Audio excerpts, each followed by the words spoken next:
ఉండగా అపోస్తుల కార్యములు 13వ అధ్యాయము 20వ వచనం చదువుకుందాం.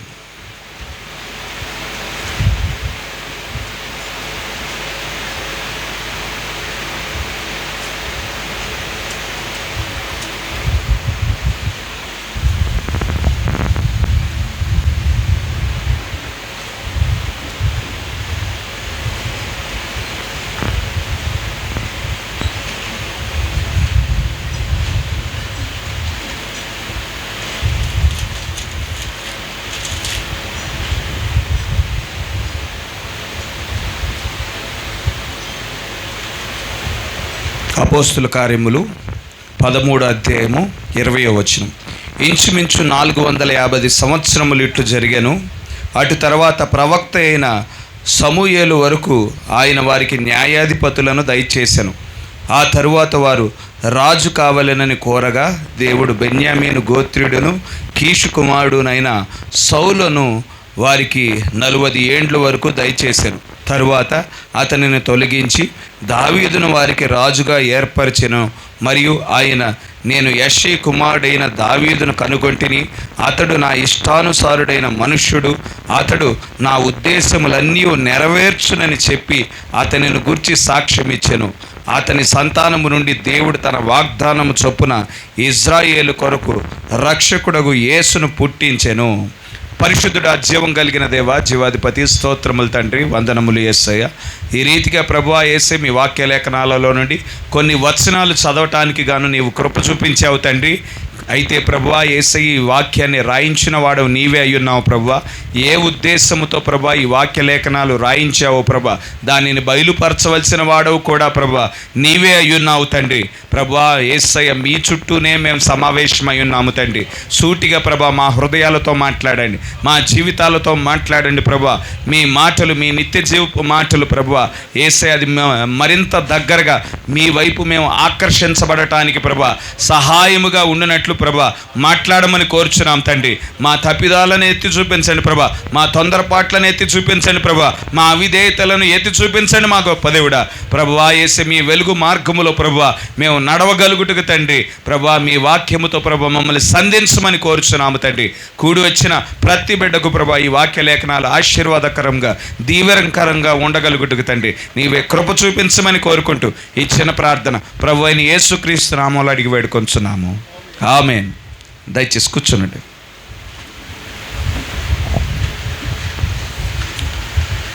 అన్ని నామముల కన్నా ఉన్నతమైన నామము, ప్రశస్తమైన నామము ప్రభువైన యేసుక్రీస్తు అను ఘనమైన నామానికి మహిమ కలుగునుగాక. కూడి వచ్చిన బంధువులకు, స్నేహితులకు, సంఘానికి మరి నా శుభములు తెలియచేస్తూ ఉన్నాను. ఈ రీతిగా మన సహోదరులు సైమన్ గారు మరియు కరుణా సిస్టర్ గారి గృహంలో ఈ ప్రత్యేకమైన కూడిక ఏర్పాటు చేసి ఉంటుండగా మరొక్కసారి కూడి వచ్చిన బంధువులకు, స్నేహితులకు, శ్రేయోభిలాషులకు మరియు సంఘానికి నా ప్రత్యేకమైన శుభములు తెలియచేస్తూ ఉన్నాను. దేవుడు మిమ్మల్ని బహుగా దీవించునుగాక. మరి ఈ రీతిగా కూడిక ఏర్పాటు చేయబడటం అనేది అది మనుషుల యొక్క ఆలోచన కాదు, కానీ దేవుని యొక్క ఆలోచన అయి ఉన్నది. సమస్తాన్ని మరి దేవుడే జరిగించుచున్నవాడిగా ఉన్నాడు. జగత్ పునాది వేయబడటానికి మునిపే దేవుడి కూడికను చూసి ఉన్నాడు. మరి ఈ కూడిక ద్వారా మనతో మాట్లాడటానికి గాను, మన హృదయాలను సంధించడానికి గాను, మన జీవితాలను ఉద్దేశించి మరి మాట్లాడి తన వాక్యం వైపు ఆకర్షించుకోవటానికి గాను దేవుడు ఆలోచన కలిగి ఉండి మరి ఈ కూడికను తన యొక్క ప్రణాళికలో మరి ఏర్పాటు చేయటం అనేది మనకి ఎంతో ఆశీర్వాదకరము, దీవెనకరమై ఉన్నది. అటువంటి కృప చూపించిన మన దేవునికే సమస్త మహిమ, ఘనత, ప్రభావములు కలుగునుగాక. ఆమేన్. ఈ మధ్యాహ్న సమయంలో దేవుని యొక్క హృదయానుసారుడు అనే అంశం మీద మాట్లాడాలని ఆలోచన కలిగి ఉన్నాను. మరి ఆలోచన కలిగి ఉంటుండగా దేవుడే తన యొక్క ఆలోచనలు మన మధ్యకు వ్యక్తపరచునుగాక. ఇక్కడ చదివిన వాక్య లేఖనాన్ని బట్టి మనం చూసినట్లయితే దేవుడు దావీదుని జగత్ పునాది వేయబడటానికి మునిపే దావీదుని ఎరిగి ఉన్నాడు. జగత్ పునాది వేయబడటానికి మునిపే దావీదును చూచి ఉన్నాడు, దావీదుని ప్రేమించి ఉన్నాడు. దావీదు జీవితం పట్ల ఒక ప్రత్యేకమైన ప్రణాళిక కలిగిన వాడిగా ఉన్నాడు. కేవలం దావీదును మాత్రమే చూడలేదు కానీ, కేవలం దావీదును మాత్రమే ప్రేమించలేదు కానీ, కేవలము దావీదు గురించిన మరి జీవితం గురించిన ప్రణాళిక మాత్రమే దేవుడు కలిగి ఉండలేదు కానీ, ఇక్కడ ఉండిన ప్రతి దేవుని కుమారుడు, ప్రతి దేవుని కుమార్తెను దేవుడు జగత్పునాది వేయబడటానికి మునిపే చూసి ఉన్నాడు. హల్లెలూయా. మన పేర్లను జగత్పునాది వేయబడటానికి మునిపే తన గొర్రెపిల్ల జీవ గ్రంథంలో రాసుకొనిన వాడిగా ఉండి ఉన్నాడు. హల్లెలూయా. 2 పుస్తకాలు ఉన్నాయండి. ఒకటేమో జీవ గ్రంథం ఉన్నది, ఇంకొకటేమో గొర్రెపిల్ల జీవ గ్రంథం ఉన్నది. ఎవరి పేర్లైతే గొర్రెపిల్ల జీవ గ్రంథంలో రాయబడ్డాయో వారి పేర్లు ఏమాత్రం తుడిచిపెట్టే అవకాశం ఉండదు. కానీ ఇంకొక పుస్తకం ఉన్నది, జీవగ్రంథము. జీవగ్రంథం అనే పుస్తకం ఉంది. దాంట్లో పేర్లు రాయబడినా కానీ తుడిచిపెట్టే అవకాశం ఉంటుంది. కనుక మన పేర్లు గొర్రెపిల్ల జీవగ్రంథంలో రాయబడి ఉన్నప్పుడు మనం ఇక నశించే అవకాశమే ఉండదు. హల్లెలూయా. అటువంటి మరి కృప దేవుడు మన జీవితాల పట్ల చూపించిన వాడిగా ఉన్నాడు.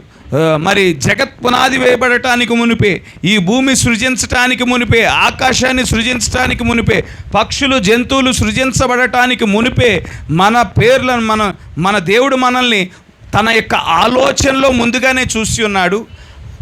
ఆయన యొక్క ఆలోచనలో చూడటం మాత్రమే కాకుండా మన పేర్లను గొర్రెపిల్ల జీవ గ్రంథంలో రాసి ఉన్నాడు. ఎవరి పేర్లైతే గొర్రెపిల్ల జీవ గ్రంథంలో రాశాడో వారి కోసం ఆయన శరీరధారిగా ఈ లోకానికి వచ్చి ఉన్నాడు. హల్లెలూయా. ఏ దేవుడైతే వాక్యముగా ఉన్నాడో, ఏ దేవుడైతే ఆత్మగా ఉన్నాడో ఆ దేవుడు ఎవరి పేర్లైతే గొర్రెపిల్ల జీవ గ్రంథంలో రాయబడ్డాయో వారిని రక్షించటానికి, పాపం నుండి విడిపించటానికి, ఈ లోకం నుండి వేరుపరచటానికి గాను ఆయన శరీరధారిగా ఈ లోకానికి దిగి వచ్చిన వాడిగా ఉన్నాడు. ఎందుకంటే మనం ఈ లోకంలో మనం జన్మించుచున్నప్పుడు శరీర కార్యముల ద్వారా జన్మించటాన్ని బట్టి మనము పుట్టుకతోనే మానవుడు ఏం కలిగి ఉన్నాడు? పాపపు స్వభావాన్ని కలిగి ఉన్నాడు.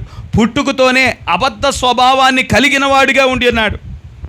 కనుక ఆ పాపపు స్వభావం నుండి మనం అనేకమైన దేవునికి వ్యతిరేకమైన కార్యములు చేసిన వారముగా ఉన్నాము. మన జీవితంలో మరి దేవునికి దూరముగా జీవించిన వారముగా ఉన్నాము. దేవునికి వ్యతిరేకమైన కార్యములు చేసిన వారముగా ఉన్నాము. వాక్యానికి విరుద్ధమైన కార్యములు, మరి ఆత్మీయమైన మతిమరుపు కలిగిన మనము, ఎక్కడి నుంచి వచ్చామో తెలియని మరి స్థితిలో ఉండిన మనము ఈ లోకములో మనం జీవించాము. లోకస్తుల మాదిరిగా జీవించినాము. అయితే ఆ విధంగా జీవితాన్ని జీవించిన మనము శిక్ష పొందుకోవలసి ఉంటుండగా మనల్ని శిక్ష నుండి తప్పించటానికి గాను, ఉగ్రత నుండి తప్పించటానికి గాను మన దేవుడు 2000 సంవత్సరాల క్రితం ఆయన శరీరధారిగా దిగి వచ్చాడు.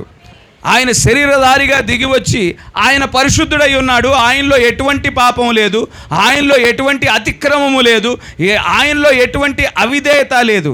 ఎందుకంటే మన దేవుడు జన్మించిన విధానం వేరు, మనం జన్మించిన విధానం వేరు. మన దేవుడు ఏ విధంగా జన్మించి ఉన్నాడు? మనమైతే శరీర కార్యముల ద్వారా జన్మించామంటే మన తల్లిదండ్రుల యొక్క కలయిక ద్వారా జన్మించిన వారమై ఉన్నాము.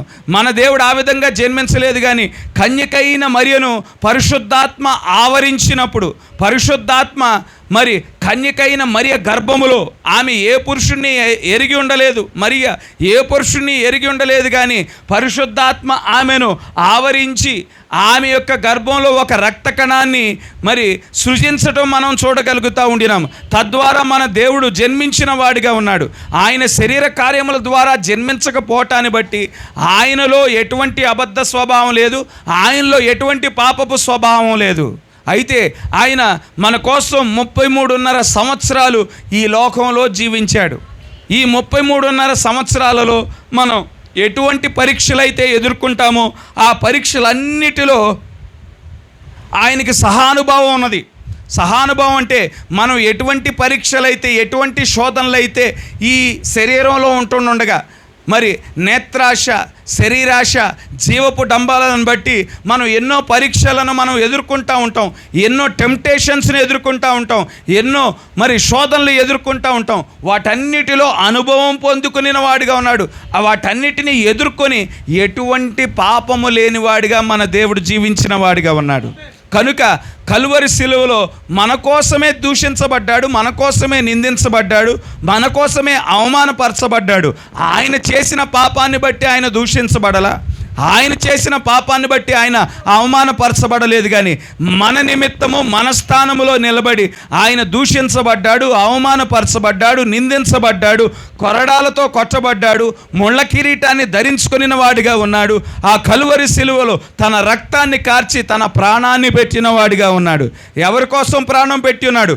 ఎవరి పేర్లైతే గొర్రెపిల్ల జీవ గ్రంథంలో రాయబడ్డాయో వారు చెల్లించవలసిన క్రయధనాన్ని మన దేవుడు చెల్లించిన వాడిగా ఉన్నాడు. ఎందుకోసము చెల్లించున్నాడు? మనం తీర్పు నుండి తప్పించబడటం కోసం, మనం ఉగ్రత నుండి తప్పించబడటం కోసం ఆయన సమస్త తీర్పును భరించిన దేవుడిగా ఉండి ఉన్నాడు. కనుక మనల్ని మన దేవుడు ఎంతగానో ప్రేమించిన వాడిగా ఉన్నాడు. దావీదును ఏ విధంగా ప్రేమించున్నాడు, మనల్ని అదే విధంగా ఆయన ప్రేమించిన వాడిగా ఉన్నాడు. దావీదు జీవితం పట్ల ఎటువంటి ప్రణాళిక కలిగి ఉన్నాడు, మన జీవితాల పట్ల ఇక్కడ కూర్చున్న ప్రతి సహోదరుడు, ప్రతి సహోదరి యొక్క జీవితాల పట్ల దేవుడు ఒక ప్రత్యేకమైన ప్రణాళిక కలిగిన వాడిగా ఉండినాడు. సాతానుడు ఆ ప్రణాళిక నుండి తప్పించడానికి ఎన్నో ప్రయత్నాలు చేస్తూ ఉంటాడు, ఎన్నో విధాలుగా శోధిస్తూ ఉంటాడు, ఎన్నో విధాలుగా దేవుని నుండి దూరపరచడానికి సాతానుడు ప్రయత్నం చేసేవాడిగా ఉంటాడు. వాడు ఎన్ని ప్రయత్నాలు చేసినా కానీ మన దేవుడు మాత్రము మనల్ని విడిచిపెట్టని వాడిగా ఉన్నాడు. హల్లెలూయా! మనల్ని విడవని దేవుడిగా ఉన్నాడు, ఎడబాయని దేవుడిగా ఉండినాడు, తన చిత్తాన్ని మన జీవితంలో నెరవేర్చువాడిగా ఉండినాడు. కనుక ఈనాడు ప్రభువా, నేను నిన్నే రక్షకుడిగా అంగీకరించున్నాను, నిన్నే నా సమీప బంధువుడిగా అంగీకరించున్నాను, నిన్నే నా రక్త సంబంధిగా అంగీకరించున్నాను అని చెప్పగలగటం కూడా దేవుని యొక్క కృపే ఉన్నది. మనం రక్షించబడ్డామంటే దేవుని యొక్క కృపే. దేవుని యొక్క కృపను బట్టే ముందుగానే మనల్ని ప్రేమించాడు, ముందుగానే మనల్ని చూశాడు, ముందుగానే మన పేర్లు గొర్రెపిల్ల జీవ గ్రంథంలో రాశాడు. హల్లెలూయా! మనం ఈ వాక్యాన్ని మనం కలిగి ఉన్నామంటే దేవుని కృపే ఉన్నది. మన మంచితనం కాదు, మన పరిశుద్ధతను బట్టి కాదు, మన నీతిని బట్టి కాదు, కానీ దేవుని యొక్క కృపను బట్టే ఈనాడు మన దేవునిని మనం రక్షకుడిగా అంగీకరించాము. ఆయన వాక్యాన్ని అంగీకరించుట దేవుని యొక్క కృపయే. రానయ్యున్న దినమున, ఒకానొక దినమున మన దేహం మార్చబడుతుంది. మన దేహం మార్చబడటం కూడా దేవుని యొక్క కృపయే ఉన్నది. ఈనాడు మన దేవుడు అదే కృప కలిగిన దేవుడుగా ఉన్నాడు, ఇంకా కృప కలిగిన దేవుడుగానే ఉన్నాడు. ఇంకా ఈ యొక్క కూడికలో ఇంకా రక్షణ పొందుకోని వారు ఎవరైనా ఉంటే తన కృపను బట్టి ఆయన పిలుచుచున్నవాడిగా ఉన్నాడు. హల్లెలూయా! రక్షణ పొందుకోమని అవకాశం ఇచ్చుచున్నవాడిగా ఉండి ఉన్నాడు. తీర్పు నుండి తప్పించబడటానికి ఇంకా ఆయన అవకాశం ఇస్తూ ఉన్నాడు. ఉగ్రత నుండి తప్పించబడటానికి ఇంకా ఆయన అవకాశం ఇచ్చుచున్నవాడిగా ఉండి ఉన్నాడు. ఎందుకంటే మన దేవుడు కృప కలిగిన దేవుడు. ఆ రక్షణ ద్వారాలు రానయ్యున్న దినాలలో మూయబడతాయి. అన్యులకు దాదాపుగా 2000 సంవత్సరాల నుండి రక్షణ పొందుకోవటానికి దేవుడు అవకాశం ఇచ్చాడు. కానీ ఇప్పుడు ఆ రక్షణ ద్వారాలు మూయబడే కాలానికి మనం వచ్చి ఉన్నాము. ఇక అన్యులలో ఇక రక్షించబడే అవకాశం ఉండదు, పరిశుద్ధాత్మతో నింపబడే అవకాశం ఉండదు. కనుక రక్షణ ద్వారాలు ఇంకా మూయబడటానికి మునిపే దేవుడు, ఆయన కృప కలిగిన దేవుడు కనుక ఇంకా అవకాశం ఇస్తూ ఉన్నాడు. ద్వారాలు మూయబడటానికి మునిపే లోపలికి రమ్మని, రక్షణ మార్గంలోనికి రమ్మని ఆయన మనతో మాట్లాడుచుండిన దేవుడిగా ఉండినాడు. కనుక ఆయన ఇక్కడ మనం చదివిన వాక్య లేఖనాన్ని బట్టి మనం చూసినట్లయితే దావీదును కనుగొనినట్లు మనం చూస్తూ ఉండినాం. దావీదును కనుగొన్నాను అని రాయబడి ఉన్నది. మన దేవుడు దావీదును కనుగొనిన విధంగా మనల్ని కూడా అదే విధంగా కనుగొని ఉన్నాడు. మనం ఈ లోకానికి వచ్చినప్పుడు ఆత్మీయ మతిమరుపుతో మనం వచ్చి ఉన్నాము. మన దేవుని దగ్గర నుండి మనం వచ్చామని మనం తెలియని స్థితిలో మనం వచ్చాము. కనుక ఈ లోకం మాదిరిగా, లోకస్తుల మాదిరిగా మనం జీవించాము. లోకపు పాపంలో మనం మన జీవితాలను కొనసాగించాము. అయితే తప్పిపోయిన గొర్రెపిల్ల కోసం కాపరి ఏ విధంగా వెతుక్కుంటా వస్తాడో, తన గొర్రెపిల్లను విడిచిపెట్టేవాడుగా ఉండడు కాపరి. గొర్రెల కాపరి ఏం చేస్తాడంటే ఆ తప్పిపోయిన గొర్రెపిల్ల కోసం తనతో ఉండిన మిగిలిన ఆ 99 గొర్రెలను విడిచిపెట్టి ఆ తప్పిపోయిన గొర్రెపిల్ల కోసం వెతుక్కుంటా వస్తాడు. ఆ విధంగా మన దేవుడు కాపరిగా మనల్ని వెతుక్కుంటా వచ్చిన వాడిగా ఉండినాడు, మనల్ని కనుగొనిన వాడిగా ఉండినాడు. మనం పాపంలో ఎంత లోతులో చిక్కుకొనినా కానీ ఆయన తన లంగర్తో మనల్ని బయటికి లాగిన వాడిగా ఉన్నాడు. మన జీవితాలు వాక్యం మీద నిలబెట్టుకొనిన వాడిగా ఉండినాడు. కనుక ఇక్కడ దావీదు గురించి, దావీదును కనుగొని దావీదు గురించి ఏమని రాయబడి ఉన్నదంటే, నా యొక్క హృదయానుసారుడు అని దావీదు గురించి రాయబడటం మనం చూడగలుగుతూ ఉండినాం. దావీదు యొక్క పేరు హెబ్రీయులకు రాసిన పత్రిక 11వ అధ్యాయంలో కూడా రాయబడి ఉన్నది. ఒకవేళ ఆ కాలంలో మనం కూడా జీవించినట్లయితే ఆ హెబ్రీయులకు రాసిన పత్రికలో అనేక మంది భక్తిపరుల పేర్లు, అనేక మంది పరిశుద్ధుల పేర్లు, విశ్వాస యోధుల పేర్లు హెబ్రీయులకు రాసిన పత్రిక 11వ అధ్యాయంలో రాయబడి ఉన్నాయి. మనం ఆ కాలంలో జీవించుంటే మన మధ్యన ఉండిన విశ్వాస వీరుల యొక్క పేర్లు కూడా రాయబడి ఉండేవి. మన మధ్య నుండిన ప్రార్థనా పరుల యొక్క పేర్లు కూడా రాయబడి ఉండేవి. కనుక ఇక్కడ దావీదుని దేవుడు కనుగొనినట్లు మనం చూడగలుగుతూ ఉండినాము. అయితే దేవుడు కనుగొనాలంటే ఆ వ్యక్తి ఎటువంటి వాడై ఉండాలి? దేవుడు జ్ఞానవంతుల కోసం వెతుకుతాడా? దేవుడు అందమైన వారి కోసం వెతుకుతాడా?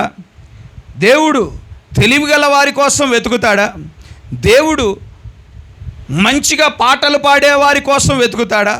మంచి ప్రసంగాలు చేసేవాడి కోసం వెతుకుతాడా? లేదంటే పేరు సంపాదించుకొనగలిగిన వ్యక్తుల కోసం వెతుకుతాడా? లేదంటే బాగా వ్యాపారాలు చేసే వ్యక్తుల కోసం దేవుడు వెతుకుతాడా? ఎటువంటి వ్యక్తుల కోసం దేవుడు వెతుకుతాడు?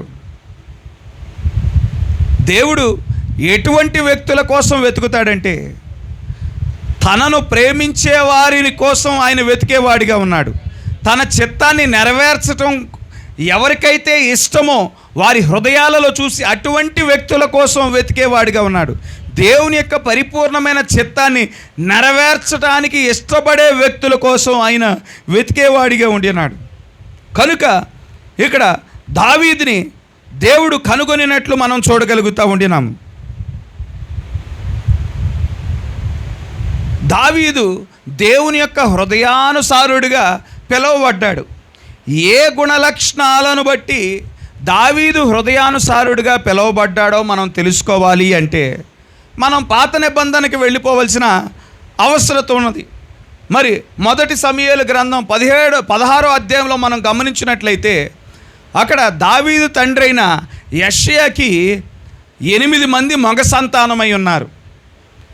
దావీదు యొక్క తండ్రి యెషయాకి ఎంతమంది సంతానం అండి? 8 మంది సంతానమై ఉన్నారు. అందులో దావీదు ఆఖరి వాడై ఉన్నాడు. కనుక ఆ కాలములో మనం గమనించినట్లయితే సమూయేలు న్యాయాధిపతిగా ఉన్నాడు. సమూయేలు ఆ కాలానికి ప్రవక్తగా ఉన్నాడు. దేవుడు ఐగుప్తు దేశం నుండి ఇశ్రాయేలీయులను బయటికి నడిపించాడు. బయటికి నడిపించిన తర్వాత కానాను దేశంలోనికి ప్రవేశపెట్టి ఉన్నాడు. యెహోషువ ఏం చేశాడు? యాకోబు యొక్క ఆశీర్వాదాలు 400 సంవత్సరాల క్రితం యాకోబు తన 12 మంది సంతానానికి ఎటువంటి ఆశీర్వాదాలైతే యాకోబు ఇచ్చాడో ఆ ఆశీర్వాదానికి అనుగుణంగా ఒక్కొక్క గోత్రానికి ఒక్కొక్క భూభాగాన్ని ఇచ్చున్నాడు, పంచి ఇచ్చున్నాడు. కానాను దేశాన్ని 12 గోత్రాలకి కానాను దేశాన్ని వారికి ఇవ్వబడిన ఆశీర్వాదాలను బట్టి పంచి ఇవ్వటం మనం చూడగలుగుతూ ఉండినాం. అయితే దేవుడు కానాను దేశానికి నడిపించిన తర్వాత వారి మధ్యన ఎటువంటి రాజును దేవుడు నియమించలేదు. దేవుడు ఏమనుకున్నాడు? ఈ ప్రజలు ప్రత్యేకింపబడిన ప్రజలుగా ఉండాలి. ఈ ప్రజలు అందరి మాదిరిగా ఉండకూడదు, చుట్టూ ఉండిన అన్య దేశాల మాదిరిగా ఉండకూడదు, కానీ ప్రత్యేకమైన వారిగా ఉండాలి. నేనే వీరి మధ్యన రాజుగా ఉండాలి, నేనే వీరి మధ్యన పరిపాలన చేయాలి అని దేవుడు ఆలోచన కలిగిన వాడిగా ఉన్నాడు. కనుక దేవుడు ఏం చేశాడంటే ఎటువంటి రాజుని నియమించాల ఇశ్రాయేలీయుల మీద. అయితే న్యాయాధిపతులను ఒకరి తర్వాత ఒకరిని లేపటం మనం చూడగలుగుతూ ఉండినాం. న్యాయాధిపతులను నియమించి ఉన్నాడు దేవుడు. ఆ న్యాయాధిపతులకు దేవుని యొక్క ఆలోచనను తెలియజేస్తూ ఉండేవాడు. ఆ ఆలోచనను బట్టి ఇశ్రాయేలీయులు ముందుకు కొనసాగేవారు. అలా న్యాయాధిపతుల్లో ఆఖరి వాడైన సమూయేలు కాలం వచ్చింది. సమూయేలు ఒక న్యాయాధిపతిగా ఉన్నాడు. ఆ కాలానికి ప్రవక్తగా కూడా ఉండినవాడిగా ఉన్నాడు. సమూయేలు మరి న్యాయాధిపతిగా ఉంటుండగా దేవుని యొక్క ఆలోచన ఏమై ఉన్నదో దేవుని దగ్గర విచారించి తెలుసుకుంటూ ఉండేవాడు. జరగనయ్యున్న కార్యములు మరి దేవుని దగ్గర తెలుసుకొని ముందుగానే ప్రవచిస్తూ ఉండేవాడు. ఆయన సమూయేలు ప్రవచించిన ప్రతి కార్యము నెరవేర్చబడతా ఉండేది. కనుక సమూయేలు తన సొంత ఆలోచనలు చెప్పటం లేదు, సమూయేలు తన సొంత తలంపులను చెప్పటం లేదు, కానీ దేవుని యొక్క ఆలోచనలే చెప్తా ఉన్నాడు. కనుక ఆయన చెప్పినవన్నీ నెరవేర్చబడతా ఉన్నాయని ప్రజలు చూడగలుగుతున్న వారిగా ఉన్నారు. ఆ విధంగా సమూయేలుకి దేవుని యొక్క ఆలోచన బయలుపరచబడేది. సమూయేలు ప్రజలను నడిపిస్తూ ఉండేవాడు. కొంతకాలం ఆ విధంగా గడిచిపోయింది. కొంతకాలం అయిపోయిన తర్వాత ప్రజలు సనగటం మొదలుపెట్టారు. వారు చుట్టుపక్కల దేశాలను చూడటం మొదలుపెట్టారు. చుట్టుపక్కల ఉండిన ఐగుప్తు దేశాన్ని చూస్తూ ఉన్నారు, ఆ ఫిలిస్తీన్ల దేశాన్ని చూస్తూ ఉన్నారు, మోయాబు దేశాన్ని చూస్తూ ఉన్నారు. ఇదిగో ఆ దేశాలన్నిటికీ రాజులు ఉన్నారు, మనకి కూడా ఒక రాజు ఉంటే మంచిది అని వారు సనగటం మొదలుపెట్టారు. ఆ యొక్క అంశాన్ని సమూయేలు దగ్గరికి తీసుకురావటం ప్రారంభించున్నారు. కొన్నిసార్లు సంఘాలలో పరిశుద్ధాత్ముడు నాయకుడిగా ఉంటాడు. పరిశుద్ధాత్ముడు నాయకుడిగా ఉంటాడు. పరిశుద్ధాత్మ నాయకత్వాన్ని అనుభవించి కొన్నిసార్లు ప్రజలు ఏ విధంగా ఆలోచన చేస్తూ ఉంటారంటే, ఆ నాయకత్వాన్ని బట్టి అలవాటు పడిపోయి కొంచెం కొత్తదనం కావాలని లోకస్తుల మాదిరిగా ఆలోచన చేసేవారిగా ఉంటారు. ఇక్కడ ఇశ్రాయేలీయులు కూడా అదే విధంగా ఆలోచన చేశారు. సమూయేలు చెప్పుచున్నదంతా, ప్రవచిస్తూ ఉన్నదంతా నెరవేర్చబడుతుంది. దేవుడు ముందుగానే సమస్తాన్ని ముందుగానే తెలియజేస్తూ ఉన్నాడు. సురక్షితమైన మార్గంలో నడిపిస్తూ ఉన్నాడు. దేవుడు వారి మీద రాజుగా ఉండినప్పుడు, దేవుడు వారి మీద పరిపాలకుడిగా ఉండినప్పుడు, దేవుడు నడిపించుచున్నప్పుడు వారికి ఎటువంటి కొదువు లేదు. వారు దీవించబడిన వారిగా ఉన్నారు, ఆశీర్వదించబడిన ప్రజలుగా ఉన్నారు. శత్రువు వారిని జయించలేని వాడిగా ఉన్నాడు, శత్రువు వారిని స్వాధీనపరచుకోలేని స్థితిలో ఉన్నాడు. అంతా బాగానే ఉంది. కానీ వారికి ఏమైంది? ఆ నడిపింపును చూసి కొంత మార్పు కావాలి అన్నట్టుగా ఆలోచన వచ్చింది. సనగటం మొదలుపెట్టారు. ఇదే పరిస్థితులు కొన్నిసార్లు సంఘంలో కూడా మనం చూస్తూ ఉంటాము. పరిశుద్ధాత్ముడు నాయకుడిగా ఉంటుండగా కాపర్ని మరుగు చేసుకొని పరిశుద్ధాత్ముడు మరి సంఘాన్ని నడిపిస్తూ ఉంటాడు. ప్రజలు కొన్నిసార్లు చుట్టుపక్కల ఉండిన సంఘాలను గమనించి, ఇదిగో ఆ సంఘంలో మరి చక్కగా పిల్లల చేత స్కిట్లు వేపిస్తూ ఉన్నారు, డ్రామాలు వేపిస్తూ ఉన్నారు. ఆ సంఘాలలో మరి డ్యాన్స్ ప్రోగ్రాములు ఉన్నాయి. మన సంఘంలో కేవలం వాక్యం మాత్రమే ఉంది, మన పాస్టర్ గారు కూడా అది ఫాలో అయితే బాగుండు అని సనగటం మొదలు పెడతా ఉంటారు. పరిశుద్ధాత్మ నాయకత్వాన్ని అంగీకరించిన సేవకుడి యొక్క నడిపింపు ఏ విధంగా ఉంటుందంటే, తన ప్రయాసంతా ఆత్మల రక్షణ విషయమై ఉంటుంది. ఆత్మల రక్షణ విషయమై ప్రయాసపడతా ఉంటాడు. ఆత్మల రక్షణ విషయమై మరి ఉపవాసం ఉండి ప్రార్థన చేసేవాడిగా ఉంటాడు. సంఘాన్ని ఎంటర్టైన్ చేయటానికి ప్రయత్నం చేయడు. సంఘాన్ని ఎంటర్టైన్ చేయటానికి దేవుడు పరిశుద్ధాత్మ నాయకత్వం కలిగి ఉండినప్పుడు దేవుడు మిమ్మల్ని ఎంటర్టైన్ చేయడానికి ప్రయత్నం చేయడు. మన తప్పిదాలను దేవుడు ఏం చేస్తాడంటే, మన తప్పిదాలను ఎత్తి చూపిస్తాడు, మన తొందరపాట్లను ఎత్తి చూపిస్తాడు, మన అవిధేయతలను ఎత్తి చూపిస్తాడు. ఎత్తి చూపించి ఇదిగో ఈ జీవితాన్ని సరి చేసుకొని చెప్పువాడిగా ఉంటాడు. ఇదిగో చీకటిలో ఉన్నావు, నువ్వు వెలుగునకు నడవాలి అని చెప్పేవాడిగా ఉంటాడు. నువ్వు మరణంలో ఉన్నావు, జీవానికి నడవాలంటే ఇదిగో ఈ వాక్యాన్ని అంగీకరించని వాక్యము ద్వారా దేవుడు మాట్లాడువాడై ఉంటాడు. ఎంటర్టైన్ చేయడు ప్రజలను, దేవుడు మెప్పించడు. దేవుడు ఎప్పుడు హెచ్చరించువాడిగా ఉంటాడు, సరిచేయువాడిగా ఉంటాడు, మందలించువాడిగా ఉంటాడు. తండ్రి ఏ విధంగా తన యొక్క తప్పిపోతున్న బిడ్డలను చూసి దండించువాడిగా ఉన్నాడు, మందలించువాడిగా ఉన్నాడు, అదేవిధంగా మన తండ్రి కూడా అదే విధంగా ఉండువాడై ఉన్నాడు. కనుక ఇశ్రాయేలీయులు కూడా అదే విధంగా సనగటం మొదలుపెట్టారు. సమూయేలు నచ్చజెప్పటానికి ప్రయత్నం చేస్తూ ఉండినాడు. నచ్చజెప్పటానికి ప్రయత్నం చేస్తూ ఉన్నాడు. అయినా కానీ వారు విననొల్లని ప్రజలుగా ఉన్నారు. కొన్నిసార్లు మనం మన సొంత ఆలోచనలు కలిగిన వారముగా ఉంటాం. దేవుడు మన జీవితం పట్ల వేరే ఆలోచన కలిగి ఉంటాడు. మనమేమో మన సొంత తెలివితేటలతో, మన సొంత జ్ఞానంతో, మన సొంత ఆలోచన చేసే వారముగా ఉంటాము. మనకి దేవుడికి ఎంత తేడా ఉందో గమనించండి. మనం మరుక్షణం ఏం జరుగుతుందో తెలియని స్థితిలో మనం ఉన్నాము. ఎందుకంటే అల్పమైన జ్ఞానము కలిగిన వారముగా ఉన్నాము. కానీ మన దేవుడు ఆయన అనంతమైన జ్ఞానము కలిగిన వాడై ఉన్నాడు. మొదటి దినము నుండి అంతం వరకు ఆయనకి ఏం జరుగునో తెలుసు. ఆయన కొత్తగా తెలుసుకోవలసిన విషయం ఏదీ లేదు. అటువంటి దేవుడు మన జీవితం పట్ల ప్రణాళిక కలిగి ఉండినప్పుడు ఆయన యొక్క ప్రణాళిక మీద ఆధారపడటం ఉత్తమమైనదా, మన సొంత తెలివితేటల ద్వారా మనం సిద్ధపరుచుకున్న ప్లాన్స్ బట్టి మనం ముందుకు వెళ్ళటం మంచిదా? మన దేవుడు ఆయన సర్వశక్తుడై ఉన్నాడు, సర్వజ్ఞానము కలిగిన వాడై ఉన్నాడు, మొదటి నుండి అంతం వరకు సమస్తాన్ని ఎరిగిన దేవుడై ఉన్నాడు. మనకి ఏది ఉత్తమమైనదో దానినే మన కోసం సిద్ధపరచువాడై ఉన్నాడు. మనకి ఏది శ్రేష్టమైనదో తన అపారమైన జ్ఞానముతో దానినే ఎన్నిక చేసిన వాడిగా ఉండినాడు. ఆయన ఆలోచన మీద ఆధారపడినప్పుడు మనం కడ వరకు నిశ్చింతగా జీవించవచ్చు. కనుక మనం ఆయన పైన ఆధారపడాలి, కానీ దేవుని యొక్క ఆలోచనను విడిచిపెట్టి మన సొంత ఆలోచనలు, మన సొంత తలంపులు, మన సొంత ఉద్దేశాలను మనం చేయకూడదు. కనుక మనం ఇక్కడ గమనించినట్లయితే అనేక సార్లు మన జీవితాలలో మనం దేవునిని విడిచిపెడతాం. ఏదైనా చేయాలంటే దేవుని దగ్గర మనం విచారించము.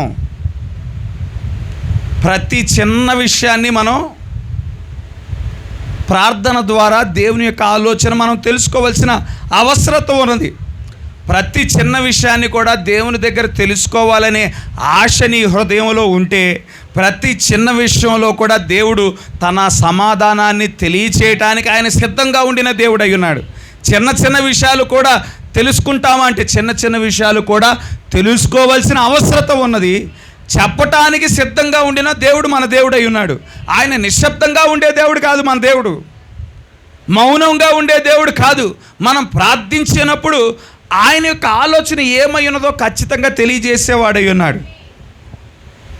పరిచర్యలోకి రావటానికి మునుపు నేను ఉద్యోగం చేసేవాడిని, ఇక్కడ అందరికీ తెలుసు. ఉద్యోగం పొందుకోవటానికి మునుపు ఉద్యోగం నిమిత్తం ప్రార్థన చేశాను. ప్రభువా, నాకు ఉద్యోగం దయచేయ ప్రభువా. ముందుగానే చదువు అయిపోగానే పరిచర్య విషయమే నాకు పిలుపు వచ్చింది. అయితే నేను ఎటువంటి ఉద్యోగం చేయకోకుండా ఈ పరిచర్యలోకి వచ్చానంటే, తండ్రి తర్వాత కుమారుడు వంశపారంపర్యంగా వచ్చాడని అంటారు. ప్రభువా, ఉద్యోగం చేస్తాను, తర్వాత ఉద్యోగం చేసిన తర్వాత రిజైన్ చేసి పరిచర్యలోకి వస్తానని ప్రార్థించినప్పుడు దేవుడు దాన్ని అంగీకరించాడు. నేను అనుకున్న సమయంలో ఇంకా ఉద్యోగం రాలేదు. ప్రభువా, అడుగుడి ఇవ్వబడునని చెప్పావు కదా ప్రభువా. నేను అడిగాను ఉద్యోగం, ఇంకా నాకు ఉద్యోగం ఎందుకు ఇవ్వలేదు అని ప్రార్థన చేసినప్పుడు దానికి సమాధానం దేవుడు చెప్పినాడు. ఈ సమయంలో నీకు ఉద్యోగం ఇస్తే నువ్వు ఆత్మీయంగా బలహీనం అవుతావు, కానీ కనుక నీకు ఇప్పుడు ఉద్యోగం అవ్వలేదు అని చెప్పి దేవుడు నిర్ణయించిన సమయంలో ఉద్యోగాన్ని ఇవ్వటం మనం మరి ఇచ్చినట్లు నేను చూడగలుగుతూ ఉండిన నా జీవితంలో చిన్న చిన్న విషయాలకు కూడా దేవుడు సమాధానం ఇచ్చువాడై ఉన్నాడు. నువ్వు ప్రార్థన చేయగలిగితే ఆయన సమాధానం ఇవ్వటానికి ఆయన సిద్ధముగా ఉండిన వాడై ఉన్నాడు. హల్లెలూయా. ఆయన ప్రార్థన, తన బిడ్డలు ప్రార్థన చేసి తెలుసుకోవాలని ఆయన కోరుకునే దేవుడై ఉన్నాడు. ప్రతి దాని మీద ఆయన పైన ఆధారపడాలని కోరుకునే దేవుడుగా ఉండి ఉన్నాడు. ఇక్కడ రాజు విషయమై వారి సొంత ఆలోచన ప్రజలు చేస్తూ ఉన్నారు. మాకు ఒక రాజు కావాలని దేవుని యొక్క ఆలోచన ఏమిటో తెలుసుకోకోకుండా దేవుడు ఆ దేశం పట్ల ఒక ప్రత్యేకమైన ఆలోచన కలిగి ఉన్నాడు. నేనే రాజుగా ఉండాలి, నేనే పరిపాలకుడిగా ఉండాలి, నేను వీరి మధ్యన రాజుగా ఉండినప్పుడు వీరికి ఎటువంటి కొదువు లేకుండా చేయాలి, ఎటువంటి మరి ఆ యొక్క అపాయం రానివ్వకోకుండా, సమీపించుకోకుండా, ఎటువంటి అపాయం సమీపించకుండా ఈ యొక్క దేశాన్ని కాపాడాలని దేవుడు ఆలోచన చేస్తూ ఉంటుండగా వీళ్ళు మాత్రం నాకు ప్రత్యేకంగా ఒక రాజు, మాకు రాజు కావాలి అని దేవుని యొక్క ఆలోచన గుర్తెరగకుండా వీరు ప్రవక్త మీద ఒత్తిడి తీసుకురావటం మనం చూస్తూ ఉండినాము. పాత నిబంధనలో యోసేపు కాలంలో దేవుడు ఫరోకి ఒక దర్శనాన్ని ఇచ్చున్నాడు, 2 కళలు ఇచ్చాడు ఫరోకి. రానయ్యున్న 7 సంవత్సరాల సమృద్ధి గురించి, ఆ సమృద్ధి కలిగిన సంవత్సరాల తర్వాత 7 సంవత్సరాలు కరువు కాలము గురించి ఫరోకి ఒక 2 కళలు ఇచ్చాడు. ఫరో ఏం చేశాడు? తన రాజ్యంలో ఉండిన గారడీ చేసేవాళ్ళని, తన రాజ్యంలో ఉండిన జాతకాలు చెప్పేవారిని, తన రాజ్యంలో ఉండిన మత పెద్దలను అందరినీ పిలిపించి ఉన్నాడు. నాకు 2 కళలు వస్తూ ఉన్నాయి, ఆ కళలను బట్టి నాకు ఎంతో హృదయంలో కలత ఉన్నది, కనుక ఆ కళలో మీరే చెప్పాలి, నేను కళలు కూడా చెప్పను, కళలో చెప్పాలి, కళల యొక్క భావాన్ని కూడా చెప్పాలి అని దేవుడు అక్కడ ఫరో ఆ ప్రజలందరికీ, ఆ అధికారులందరికీ ఆజ్ఞ ఇవ్వటం మనం చూడగలుగుతూ ఉండినాము. దేవుని యొక్క ఆలోచన తెలుసుకోవాలి అంటే అధికారి అయినంత మాత్రాన ఆయన సమాధానం ఇవ్వడు. దేవుని యొక్క ఆలోచన తెలుసుకోవాలి అంటే నువ్వు మత పెద్దమైనంత మాత్రాన దేవుడు నీకు సమాధానం ఇవ్వడు. నీకు ప్రార్థనా జీవితం ఉండాలి, ఆత్మ సంబంధమైన వ్యక్తిగా నీవు ఉండాలి. అప్పుడు దేవుడు సమాధానం ఇచ్చువాడై ఉన్నాడు. అక్కడ ప్రార్థనాపరుడు, ఆత్మ సంబంధమైన వ్యక్తి, ఒకే వ్యక్తి ఉన్నాడు అక్కడ దేశంలో. ఆ వ్యక్తి ఎక్కడున్నాడు? చెరసాలలో ఉన్నాడు. ఆ వ్యక్తి ఎవరు? యోసేపు అయి ఉన్నాడు. అయితే యోసేపు గురించి ఫరోకి తెలిసింది. యోసేపుని ఆ చెరసాలలో నుండి బయటికి నడిపించారు, ఫరో దగ్గరికి తీసుకురాబడ్డారు. ఇప్పుడు యోసేపు యొక్క బాధ్యత ఏమై ఉన్నది? ఆ కళలో చెప్పాలి, కళల యొక్క భావాన్ని చెప్పాలి అంటే ప్రార్థన చేయవలసిన వాడిగా ఉండినాడు.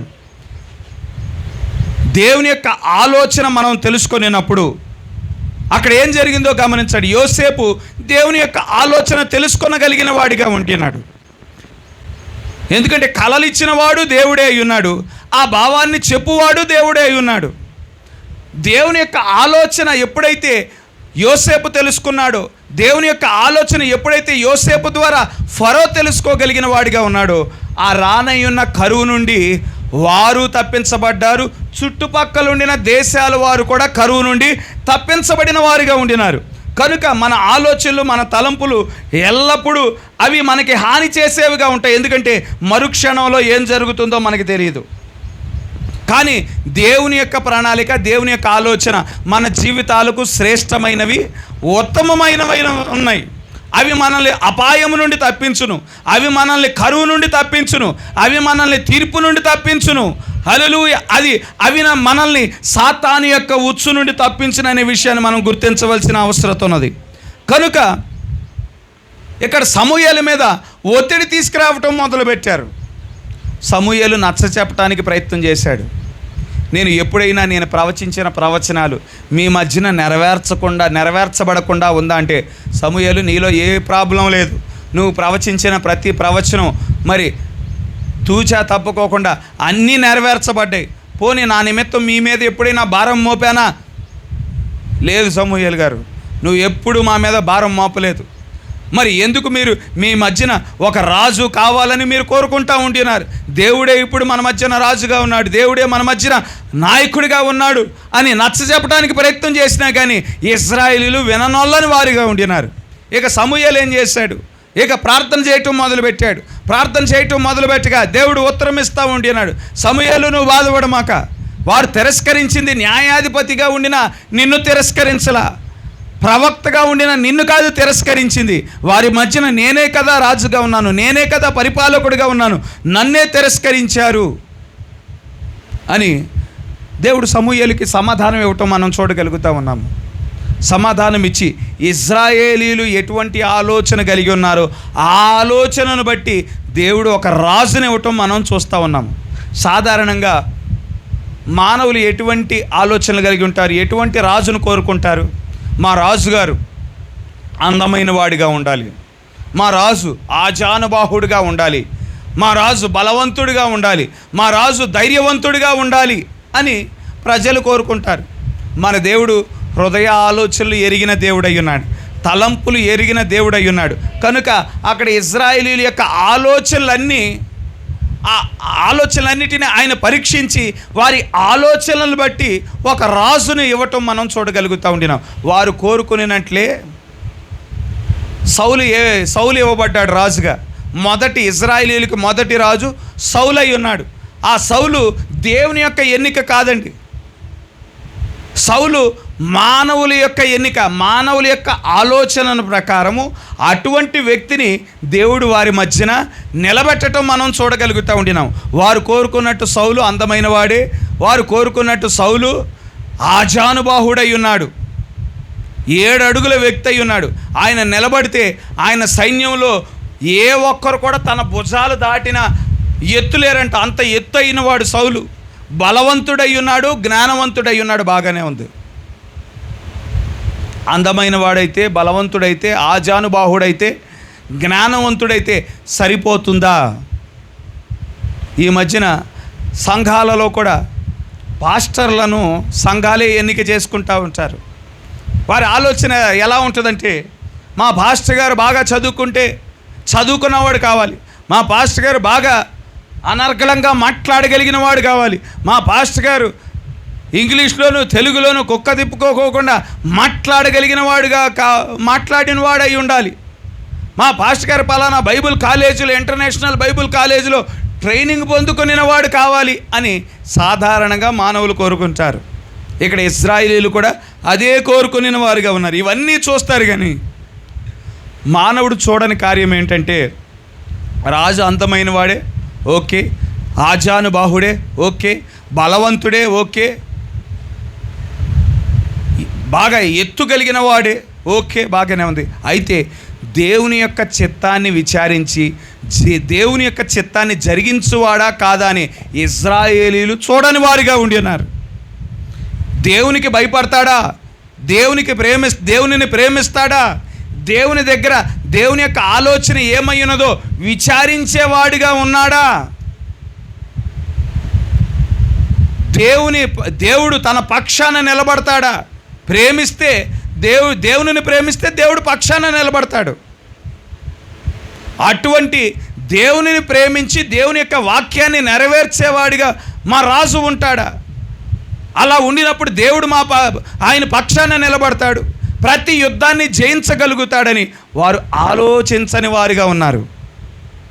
సంఘాలలో కూడా ఇప్పుడు పాత నిబంధనలో ఈ సంగతులన్నీ రాయబడ్డాయంటే అవన్నీ మనకి హెచ్చరికలుగా, మనకి మరి దృష్టాంతములుగా, మనకి పాఠములుగా రాయబడ్డాయి, ఊరికే రాయబడలేదు. ఆనాడు రాజ్యము, ఇప్పుడు సంఘము. సేవకుల్ని ఈ కాలంలో ఎన్నిక చేస్తూ ఉండి ఉన్నారు. చదువుకుంటే సరిపోద్దా? అనర్గళంగా మాట్లాడగలిగితే సరిపోద్దా? వాక్చాతుర్యం కలిగి ఉంటే సరిపోద్దా? దేవుని యొక్క చిత్తాన్ని తెలుసుకునే వాడిగా ఉండాలి, దేవుని యొక్క వాక్యానికి లోబడేవాడిగా ఉండాలి, పరిశుద్ధాత్మ నాయకత్వానికి లోబడేవాడిగా ఉండాలి.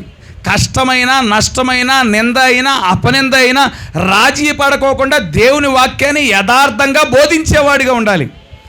సంఘము నొచ్చుకున్నా నొచ్చుకోకపోయినా, సంఘము దేవుని మాటలను బట్టి మరి ఇబ్బంది పడినా పడకపోయినా కానీ దేవుని వాక్యాన్ని బోధించాలి.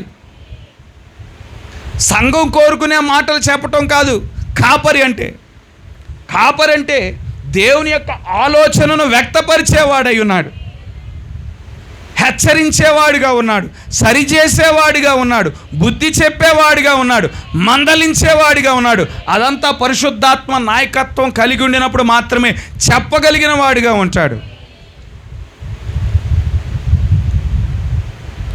కనుక ఇక్కడ సౌలు రాజుగా ఎన్నిక చేయబడటం మనం చూడగలుగుతూ ఉండినాం. సంఘానికి ఒక ఆలోచన ఉన్నది, అక్కడ రాజ్యానికి ఒక ఆలోచన ఉన్నది, దేవుడు ఒక ఆలోచన కలిగి ఉన్నాడు. మన ఆలోచన దేవుని యొక్క ఆలోచన ఎప్పుడు మ్యాచ్ అవ్వాల్సిన అవసరం ఉన్నది. లేదంటే మన ఆలోచన బట్టి మనం ముందుకు సాగిపోతే అయితే దేవుని నుండి మనం దూరపరచబడతాం, ఆత్మికంగా నష్టపోతాం, చీకటిలోనికి వెళ్ళిపోయిన పరిస్థితి, సాతాను చేతిలో మనం చిక్కుపడిపోయే వారముగా ఉంటాం. మన సొంత ఆలోచన బట్టి మనం ముందుకు వెళ్ళిపోతే అదే మన ఆలోచన దేవుని యొక్క ఆలోచన మ్యాచ్ అయింది అనుకోండి, దేవుడే నడిపించువాడిగా ఉంటాడు, దేవుడే ఆశీర్వదించువాడిగా ఉంటాడు, దేవుడే హెచ్చించువాడిగా ఉంటాడు. అయితే ఇక్కడ విషయాన్ని గమనించాలి, దేవుని యొక్క ఆలోచన కానిది ఏదైనా కానీ దేవుడు అది నాశనము చేయువాడు అయ్యున్నాడు, దానిని పెకిలించి వేయువాడు అయ్యున్నాడు.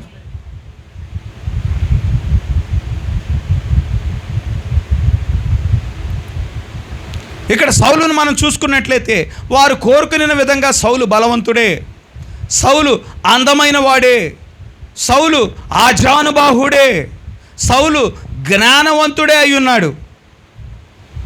కానీ సౌలు ఎటువంటి వాడు అంటే ఆత్మీకంగా చూసినప్పుడు దేవుడు పైనుంచి చూస్తూ ఉన్నాడు, ప్రజలేమో భౌతికమైన దృష్టితో చూస్తూ ఉన్నారు. మా రాజుగారు ఎంత బలవంతుడై ఉన్నాడు, ఎంత ఎత్తుగలిగిన వాడై ఉన్నాడు, ఎంత అందమైన వాడై ఉన్నాడు, ఎంత జ్ఞానవంతుడై ఉన్నాడని ప్రజలు వారు కోరుకునే దాన్ని మరి ఎగ్జాక్ట్గా అదే పొందుకొనిన వారుగా ఉన్నారు. దేవుడు ఆకాశం నుండి పరలోకం నుండి చూస్తూ ఉన్నాడు. సౌలు ఆత్మీకంగా ఎత్తైన వాడిగా కనిపించడం లేదు, ఆత్మీకంగా అందమైన వాడిగా కనిపించడం లేదు, ఆత్మీకంగా బలమైన వాడిగా కనిపించటం లేదు. సౌలు పొట్టి జక్కయ్య కంటే మరింత పొట్టిగా ఉండిన వాడిగా దేవుని దృష్టిలో కనిపిస్తూ ఉండినాడు. పొట్టి జక్కయ్య అయినా కానీ సృష్టికర్తను చూడగలిగిన వాడిగా ఉండినాడు, పొట్టి జక్కయ్య అయినా కానీ రక్షకుడిని చూడగలిగిన వాడిగా ఉండినాడు. కానీ ఇక్కడ అంత 7 అడుగులు ఎత్తుగలిగిన ఈ సౌలు దేవునిని చూడలేని వాడిగా ఉన్నాడు, దేవుని వాక్యాన్ని చూడలేని వాడిగా ఉండినాడు. సౌలు అభిషేకం కలిగిన వాడే, అభిషేకం పొందుకునే వాడే ఉన్నాడు.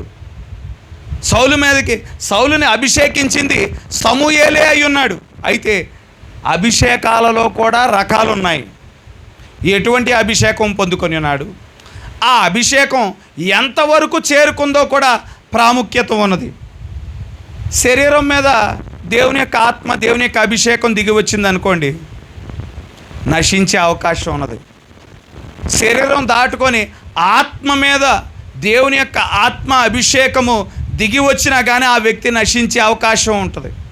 కానీ ఎప్పుడైతే దేవుని ఆత్మ, దేవుని యొక్క అభిషేకము అంతరంగములోనికి ప్రవేశించింది అనుకోండి, ఆ వ్యక్తి ఇక నశించే అవకాశమే లేదు. దేవుని ఆత్మ శరీరం మీద క్రొమ్మరించినప్పుడు ఆ వ్యక్తి భాషలు మాట్లాడగలడు, ఆ వ్యక్తి ప్రవచించగలడు, ఆ వ్యక్తి ప్రార్థన చేసినప్పుడు స్వస్థతలు పొందుకోగలిగిన వాడిగా ఉండినాడు. అబద్ధ ప్రవక్త అయిన బిలాము కూడా ప్రవచించిన వాడిగా ఉన్నాడు. ఆయన ప్రవచించినప్పుడు నేటికి ఇజ్రాయేలీయులకు ఆ ప్రవచనాలు నెరవేర్చబడతా ఉన్నాయి. కానీ ఆ బిలాం గురించి ఏమని రాయబడింది? అబద్ధ ప్రవక్త అయి ఉన్నాడు అని రాయబడింది. దేవుని ప్రవక్తగా బిలాము గురించి రాయబడలా, నిజ ప్రవక్తగా బిలాం గురించి రాయబడలా. అబద్ధ ప్రవక్తని పిలువబడ్డాడు. ఆ అబద్ధ ప్రవక్త మీదకి దేవుని ఆత్మ దిగి వచ్చినప్పుడు ఇశ్రాయేలు దేశం గురించి ప్రవచించిన వాడిగా ఉండి ఉన్నాడు. ఇస్కరియోతు యోధ ప్రార్థన చేయటానికి, ప్రజలకు ప్రార్థన చేయటానికి పంపించబడిన వాడు.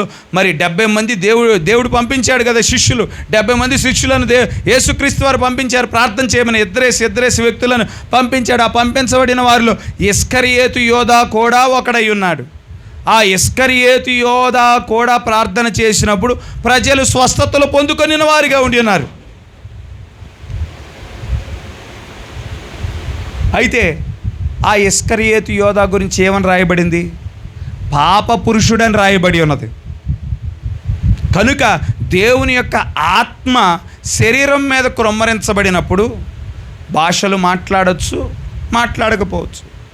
శరీరం మీద క్రొమ్మరించబడినప్పుడు ఆత్మ ఆ వ్యక్తి ప్రవచించగలిగిన వాడిగా ఉంటాడు. శరీరం మీద ఆత్మ క్రొమ్మరించబడినప్పుడు ఆ వ్యక్తి ప్రార్థనలు చేయగా స్వస్థత పొందుకునే అవకాశం కూడా ఉన్నది. ఆత్మ మీద క్రొమ్మరించబడినా కానీ అదే పరిస్థితి ఉంటుంది. కానీ తొదకు ఆ వ్యక్తి నశించే అవకాశం ఉంటుంది. కానీ పరిశుద్ధాత్మ ఎప్పుడైతే అంతరంగము మీద క్రొమ్మరించబడుతుందో ఆ వ్యక్తి నశించగలిగేవాడుగా ఉండడు. ఎందుకంటే అంతరంగాన్ని దేవుడికి సమర్పించిన వాడిగా ఉన్నాడు. అంతరంగంలో మన దేవుని యొక్క సింహాసనం అయి ఉన్నది. హల్లెలూయా. ఆయన అంతరంగంలో ప్రవేశించినప్పుడు ఇక జీవించేది మనం కాదు, కానీ జీవించేది క్రీస్తు అయి ఉన్నాడు. ఎందుకంటే అక్కడ నుండి మన యొక్క ఆలోచనలు నియంత్రిస్తాడు, అక్కడ నుండి మన తలంపులను నియంత్రిస్తాడు, అక్కడ నుండి మన చూపును నియంత్రిస్తాడు, అక్కడ నుండి మన మాటలను నియంత్రిస్తాడు, అక్కడ నుండి మన ప్రవర్తనను నియంత్రిస్తాడు. ఆ సింహాసనం మీద కూర్చుంటే శరీరం ఆయన సింహాసనం కాదు, ఆత్మ ఆయన సింహాసనం కాదు, అంతరంగం ఆయన సింహాసనమై ఉన్నది.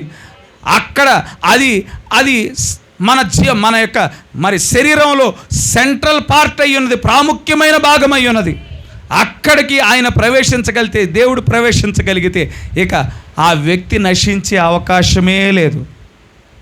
ఇక్కడ సౌలును మనం చూసినట్లయితే సౌలు శరీరం మీద అభిషేకం పొందుకున్నాడు, అందుకే ప్రవచించగలిగిన వాడిగా ఉన్నాడు.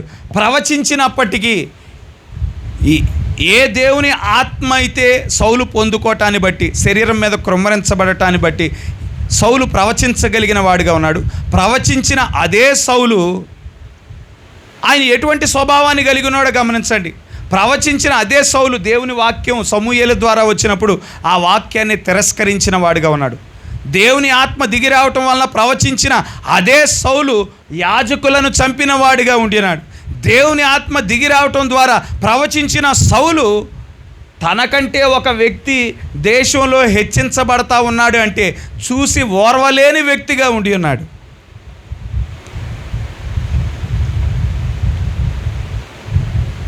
దేవుని యొక్క అభిషేకము సౌలు యొక్క అంతరంగం వరకు చేరని స్థితిలో ఉండిన వాడిగా ఉన్నాడు.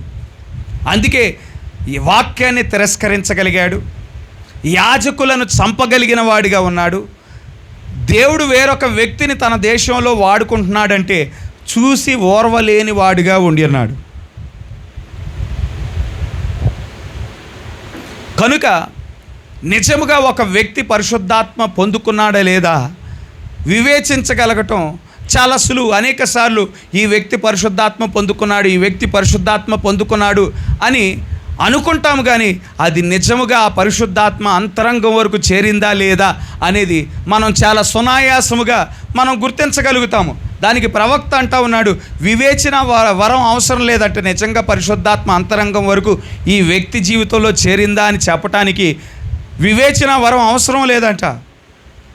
దేనికోసం పనిచేస్తూ ఉన్నాడో మనం చూడగలిగితే, ఆయన యొక్క ఉద్దేశాలు, ఆ వ్యక్తి యొక్క ఉద్దేశాలు ఏమిటో చూడగలిగితే ఆ వ్యక్తి సరైన ఆత్మ కలిగి ఉన్నాడో లేదో మనం గుర్తించగలుగుతాం. ఒక వ్యక్తి యొక్క ప్రయాస ధనం పొందుకోవటం కోసమే అయి ఉంటే అది పరిశుద్ధాత్మ కాదంట. ఒక వ్యక్తి యొక్క ప్రయాస పేరు సంపాదించుకోవటం కోసమే అయి ఉంటే అది సరైన ఆత్మ కాదంట. ఒక వ్యక్తి యొక్క ప్రయాస ఈ లోక సుఖాలు పొందుకోవటం కోసమే అయి ఉంటే అది సరైన ఆత్మ కాదని ప్రవక్త చెప్తూ ఉంటున్నాడు. ఆయన యొక్క మోటివ్, ఆ వ్యక్తి యొక్క మోటివ్ ఏంటి, ఆ వ్యక్తి యొక్క ఉద్దేశాలు ఏమిటి మనం గుర్తించగలిగితే ఈ లోకపరమైన కార్యముల విషయమై ఆ వ్యక్తి పనిచేస్తూ ఉన్నాడు అంటే అది సరైన ఆలోచన కాదు. మనం భౌతికంగా ఈ లోకంలో జీవిస్తూ ఉన్నాము, భౌతికమైన జీవితాన్ని జీవించుచుంటుండగా మనకి ఈ లోకంలో జీవించడానికి ధనము అవసరము, ఈ లోకంలో జీవించడానికి ఒక గృహం అవసరము, ఈ లోకంలో జీవించడానికి ఆహారం అవసరం, వస్త్రాలు అవసరం. దానికోసం మనం ఉద్యోగాలు చేస్తూ ఉంటాం, వ్యాపారాలు చేస్తూ ఉంటాం. అయితే మన జీవితంలో నిజమైన ఆత్మ కలిగిన వ్యక్తి తన జీవితంలో వాక్యానికి మొదటి స్థానం ఇచ్చువాడై ఉన్నాడు, దేవునికి మొదటి స్థానం ఇచ్చువాడిగా ఉంటాడు. వాక్యానికి దేవునికి అడ్డంకిగా ఉండిన ఏ కార్యాలైనా కానీ తన జీవితంలో నుండి తీసివేయవాడిగా ఉంటాడు. ఇది నా జీవితం, నా దేవునికి నాకు మధ్యన ఈ కార్యము రాకూడదు, ఈ కార్యము నాకు నా వాక్యానికి మధ్యన అడ్డంకిగా ఉన్నదని ఆ కార్యాన్ని తొలగించువాడిగా ఉంటాడు.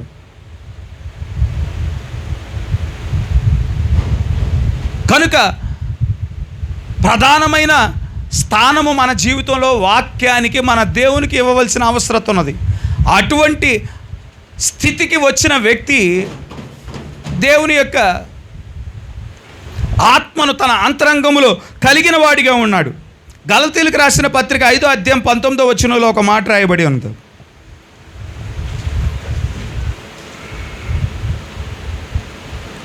గలతీయులకు రాసిన పత్రిక 5వ అధ్యాయం 19వ వచనంలో, శరీర కార్యములు స్పష్టమైనవి, అవేవనగా జారత్వము, అపవిత్రత, కాముకత్వము, విగ్రహారాధన, వ్యభిచారము, ద్వేషములు, కలహము, మత్స్యములు, క్రోధములు, కక్షలు, భేదములు, విమతములు, అసూయలు, మతతయులు, అల్లరితో కూడిన ఆటపాటలు మొదలైనవి. వీటిని గూర్చి నేను మునుపు చెప్పిన ప్రకారము ఇట్టి వాటిని చేయువారు దేవుని రాజ్యమును స్వతంత్రించుకొనరని మీతో స్పష్టంగా చెప్పుచున్నాను. శరీర కార్యములు కలిగిన వారు ఎవ్వరు దేవుని రాజ్యాన్ని స్వతంత్రించుకోరు. ఆ శరీర కార్యాలు ఏంటో ఇక్కడ స్పష్టంగా దేవుడు రాశాడు. జారత్వం, అపవిత్రత, కాముకత్వం, విగ్రహారాధన, ద్వేషములు, కలహములు, ఈర్ష్యలు, అసూయలు, క్రోధములు, భేదములు, ఇవన్నీ కలిగి ఉండిన వారు దేవుని రాజ్యం స్వతంత్రించుకునే అవకాశం లేదంట. ఇక్కడ సౌలు ఏం కలిగి ఉన్నాడు? సౌలును ప్రజల ముందుకి తెచ్చినవాడు దేవుడే అయి ఉన్నాడు. ప్రజల యొక్క ఆలోచనను బట్టి, ప్రజల యొక్క ఉద్దేశాలను బట్టి సౌలును నిలబెట్టినవాడు దేవుడే అయి ఉన్నాడు. ఆ సౌలుకి దేవుడు వాక్యాన్ని ఇచ్చాడు. సమూయేలు ద్వారా వాక్యాన్ని పంపించి ఉంటుండగా వాక్యానికి లోబడని వాడిగా ఉండినాడు.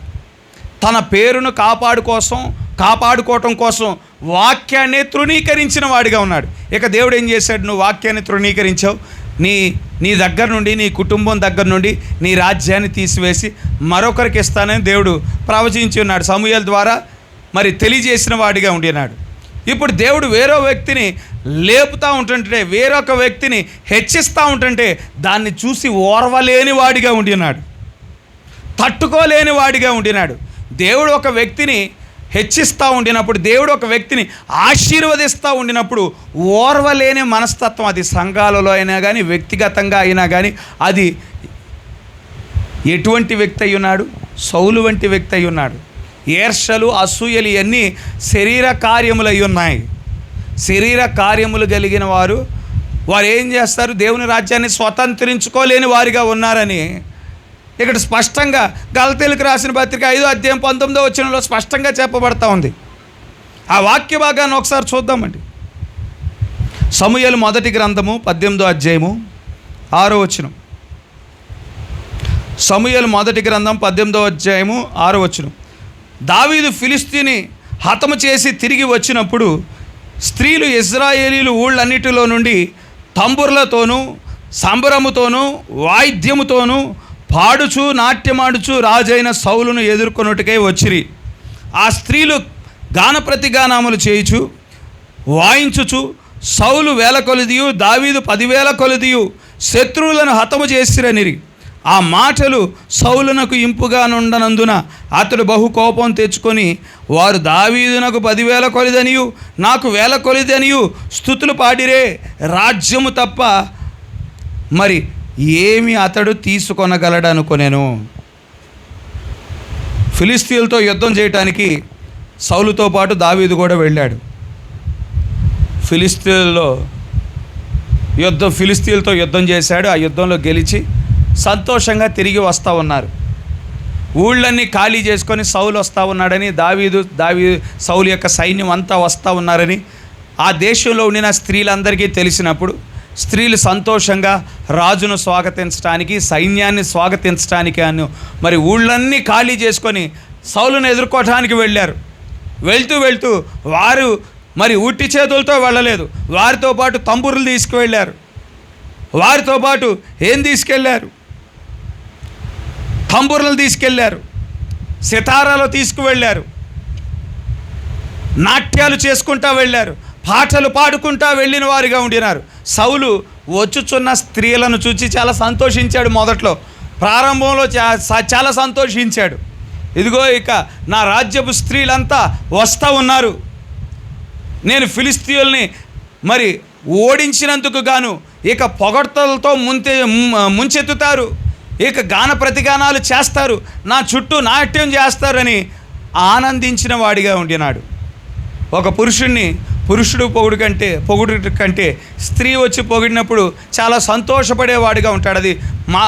అది పురుష నైజమై ఉన్నది. కనుక ఆ దేశానికి సంబంధించిన స్త్రీలంతా వచ్చి పొగడటానికి, పాడటానికి మరి రాజుని మహిమపరచడానికి వాళ్ళంతా వస్తున్నప్పుడు సౌలు చూసి సంతోషించాడు, ఉప్పొంగిపోయాడు, ఉబ్బిపోయిన వాడిగా ఉండినాడు. కానీ వారు పాడటం మొదలుపెట్టారు. సౌలు వేల కొలది ఫిలిస్తీయులను చంపాడు అని పాడగా మొదటి లైన్ పాడినప్పుడు చాలా సంతోషంగా ఉంది. తర్వాత లైన్ పాడే పాటికి ఆయనకు కోపం వచ్చింది. రెండో లైన్లో ఏముంది? సౌలు మొదటి లైన్లోనేమో సౌలు వేల కొలది చంపాడు, రెండో లైన్లోనేమో దావీదు 10,000 కొలది చంపారని వారు రాసిన పాటను పాడినప్పుడు, అది వినినప్పుడు ఆ మాటలు ఎంతో కోపాన్ని తీసుకువచ్చినవిగా ఉన్నాయి. దేవుడు ఒక వ్యక్తిని నిలబెట్టుకున్నాడు, దేవుడు ఒక వ్యక్తి పక్షాన నిలబడ్డాడు. శత్రువును తన చేతికి అప్పగించినప్పుడు అసూయ పడటానికి, ఓర్వలేకపోవటానికి గాను నువ్వెవడివి? దేవుడు ఒక్కొక్కరికి ఒక్కొక్క స్థానాన్ని ఇచ్చువాడై ఉన్నాడు. తన శరీరంలో భాగమైన ప్రతి ఒక్కరికి అందరికీ ఒకే వరం ఇవ్వాల్సిన అవసరం లేదు. ఒక్కొక్కరికి ఒక్కొక్క వరం ఇవ్వగలిగిన దేవుడై ఉన్నాడు. ఒక్కొక్కరిని ఒక్కొక్క విధంలో వాడుకొని వాడై ఉన్నాడు. ఒక్కొక్క విధముగా వారి జీవితాలను ఉపయోగించి మహిమ పొందుకొనగలిగిన వాడిగా ఉంటాడు. ఒకరికి ప్రార్థన చేస్తే ఆ తలాంతుని ఇవ్వగలిగిన వాడిగా ఉంటాడు. ఒకరికి వాక్యాన్ని బోధించగలిగే తలాంతుని ఇవ్వగలిగిన వాడిగా ఉంటాడు. మరొకరికి పాటలు బాగా పాడగలిగే తలాంతుని ఇవ్వగలిగిన వాడిగా ఉంటాడు. ఒకరికి అనర్గళంగా దేవుణ్ణి స్తుతించగలిగే వరాన్ని కలిగిన వారుగా ఉంటారు. మన చేతికుండిన 5 వేళ్ళు దేవుడు ఒకే రకంగా దేవుడు సృజించలా. ఒక్కొక్క వేలుని ఒక్కొక్క విధంగా సృజించిన వాడిగా ఉండినాడు. కనుక ఈ ఈర్ష్య, ఈ అసూయ, ఆ కడుపులో ఉండిన ఆ మంట గమనించండి, అది ఆత్మీకంగా ఎదగకుండా చేసే కార్యమై ఉన్నది. ఇక ఆ రోజు నుండి దావీదంటే విపరీతమైన కోపం, దావీదంటే విపరీతమైన ద్వేషము, దావీదంటే విపరీతమైన అసూయ పెరిగిపోవటం మనం చూడగలుగుతూ ఉండినాం. అసలు దావీదు ఎందుకోసం సౌలు దగ్గరికి తీసుకురాబడ్డాడు? దావీదు ఎటువంటి కార్యాలు సౌలు కోసం జరిగించిన వాడిగా ఉన్నాడు?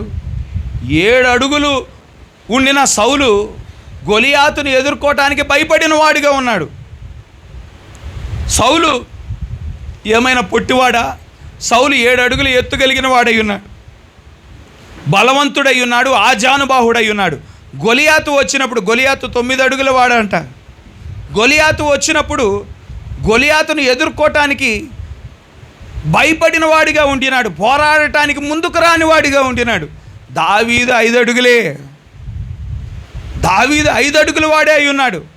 గొలియాతు 9 అడుగులు, 7 అడుగుల వాడు రావటానికి వచ్చి పోరాడటానికి భయపడిన పరిస్థితుల్లో 5 అడుగుల వ్యక్తి వచ్చి దేవుని పట్ల ఉండిన విశ్వాసముతో గొలియాతును జయించగలిగిన వాడిగా ఉండినాడు. అది సౌలు కోసమే చేసిన వాడిగా ఉన్నాడు. సౌలు కోసమే తన ప్రాణాన్ని లెక్క చేయని వాడిగా ఉన్నాడు. ఆ కార్యాన్ని సౌలు మర్చిపోయిన వాడిగా ఉన్నాడు. మళ్ళా సౌలు కోసమే దావీదు సౌలుతో పాటు ఉంచబడిన వాడిగా ఉన్నాడు. ఎందుకంటే ఎప్పుడైతే వాక్యాన్ని సౌలు తిరస్కరించాడో దేవుని ఆత్మ సౌలును విడిచిపెట్టేసింది. దేవుని ఆత్మ ఎప్పుడైతే విడిచిపెడుతుందో ఒక వ్యక్తిని దురాత్మలు ప్రవేశిస్తాయి. వెలుగు తీసివేయబడుతుంది అంటే చీకటి ఉంటుంది అక్కడ. ఒక గదిలో మనం లైట్ వేసామనుకోండి, వెలుగుంటే అక్కడ చీకటి ఉండదు. లైట్ ఆఫ్ చేస్తే వెలుగు తీసివేయబడితే చీకటి ప్రవేశిస్తుంది. దేవుని ఆత్మ ఎప్పుడైతే సౌలు మీద నుండి తీసివేయబడిందో, ఎప్పుడు తీసివేయబడింది? వాక్యాన్ని గనక తిరస్కరిస్తే, ఒక వ్యక్తి వాక్యాన్ని గనక తిరస్కరించాడంటే ఆ వ్యక్తిలో ఉండిన దేవుని ఆత్మ తీసివేయబడుతుంది. దేవుని ఆత్మ తీసివేయబడటాన్ని బట్టి ఏమొచ్చాయి? దురాత్మలు సౌలు మీదకు వచ్చాయి. ఆ దురాత్మల ద్వారా, చీకటి శక్తుల ద్వారా ఇబ్బంది పడుచుంటుండగా దావీదుకి మరో తలాంతు కూడా ఉన్నది. ఏం తలాంతు అండి? ఆయన ఆత్మతో దేవుణ్ణి స్తుతించగలిగిన వ్యక్తిగా ఉండి ఉన్నాడు. సితారాతో ఆయన సితారా వాయిస్తా, పాటలు పాడుతా దేవుని స్తుతిస్తూ ఉండినప్పుడు దురాత్మలు ఆ యొక్క ఆత్మతో కూడిన ఆరాధన ఉండిన స్థలములో నిలిచి ఉండలేని స్థితి అన్నమాట. ఎప్పుడైతే మనం దేవుని సన్నిధికి వచ్చి ఆత్మతో సత్యముతో మనం ఆరాధిస్తూ ఉండినప్పుడు అక్కడ ఉండిన చీకటి శక్తులన్నీ ఏమాత్రం ఉండలేవు, పారిపోయే పరిస్థితులు ఉంటాయి. ఆలయానికి వచ్చినప్పుడు అటు ఇటు చూసి వాళ్ళు ఎలా ప్రార్థన చేస్తున్నారు, వీళ్ళు ఎలా స్తుతిస్తూ ఉన్నారని చూచుట కాదు, కానీ మన కళ్ళు మూసుకొని ప్రభువా నిన్ను స్తుతించడానికి వచ్చాను ప్రభువా, నిన్ను ఆరాధించడానికి వచ్చాను ప్రభువా, నిన్ను మహిమపరచడానికి వచ్చాను ప్రభువా అని ఎవరిని ఇటు ప్రక్కన ఉన్నవారిని ఇటు ప్రక్కన ఉన్నవారిని మనం పట్టించుకోకుండా మనం ఆత్మతో సత్యముతో మనం ఆరాధించుచున్నప్పుడు, హల్లెలూయా, నువ్వు పాటలు పాడగలిగే తలాంతు ఉండాల్సిన అవసరం లేదండి. దేవుడు మన హృదయాలను చూచేవాడై ఉన్నాడు. హల్లెలూయా. కనుక నువ్వు ఆత్మతో సత్యముతో దేవునిని ఆరాధించుచున్నప్పుడు నీ స్వరం బాగున్నా బాగోపోయినా, నువ్వు స్కేల్లో పాడినా పాడకపోయినా, నువ్వు చేస్తున్న యథార్థమైన ఆరాధనను బట్టి దేవుడు సంతోషించువాడై ఉన్నాడు. దేవుడు సంతోషించినప్పుడు దేవుడు దిగివచ్చువాడై ఉన్నాడు. దేవుడు దిగి వచ్చినప్పుడు అక్కడ దురాత్మల సమూహాలు నిలిచి ఉండే అవకాశము లేదు.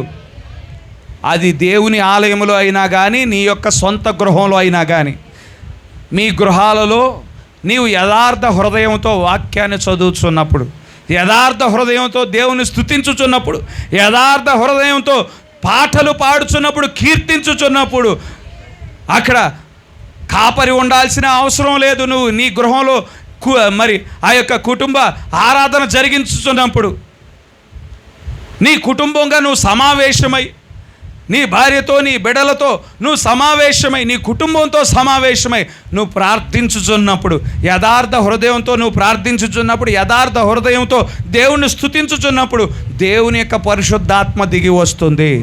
దేవుని యొక్క పరిశుద్ధాత్మ మీ గృహాలలోకి దిగి వచ్చిందంటే అక్కడ ఎటువంటి చీకటి ఉండదు, అక్కడ ఆశీర్వాదాలే, అక్కడ దీవెనలే, అక్కడ మీరు మహిమపరచబడటమే ఉంటుంది, మీరు హెచ్చించబడటమే ఉంటుంది. ఎందుకంటే దేవుడు వచ్చి ఈ మట్టి పాత్రలను ఉపయోగించుకొని ఆయన మహిమ పొందుకున్నవాడై ఉంటాడు. ఈ మట్టి పాత్రలను ఉపయోగించుకొని నేను నా ప్రజలను ఈ విధంగా హెచ్చిస్తాను, ఈ విధంగా దీవిస్తాను, నన్ను ఆశ్రయించిన వారికి ఏ కొదువు లేకుండా చేయువాడనై ఉన్నానని మీ చుట్టూ ఉండిన గ్రామాలన్నిటికీ, మీ చుట్టూ ఉండిన ఇళ్ళన్నిటికీ మీరు సాక్ష్యముగా ఉండటానికి దేవుడు నిలబెట్టుకుని వాడిగా ఉంటాడు.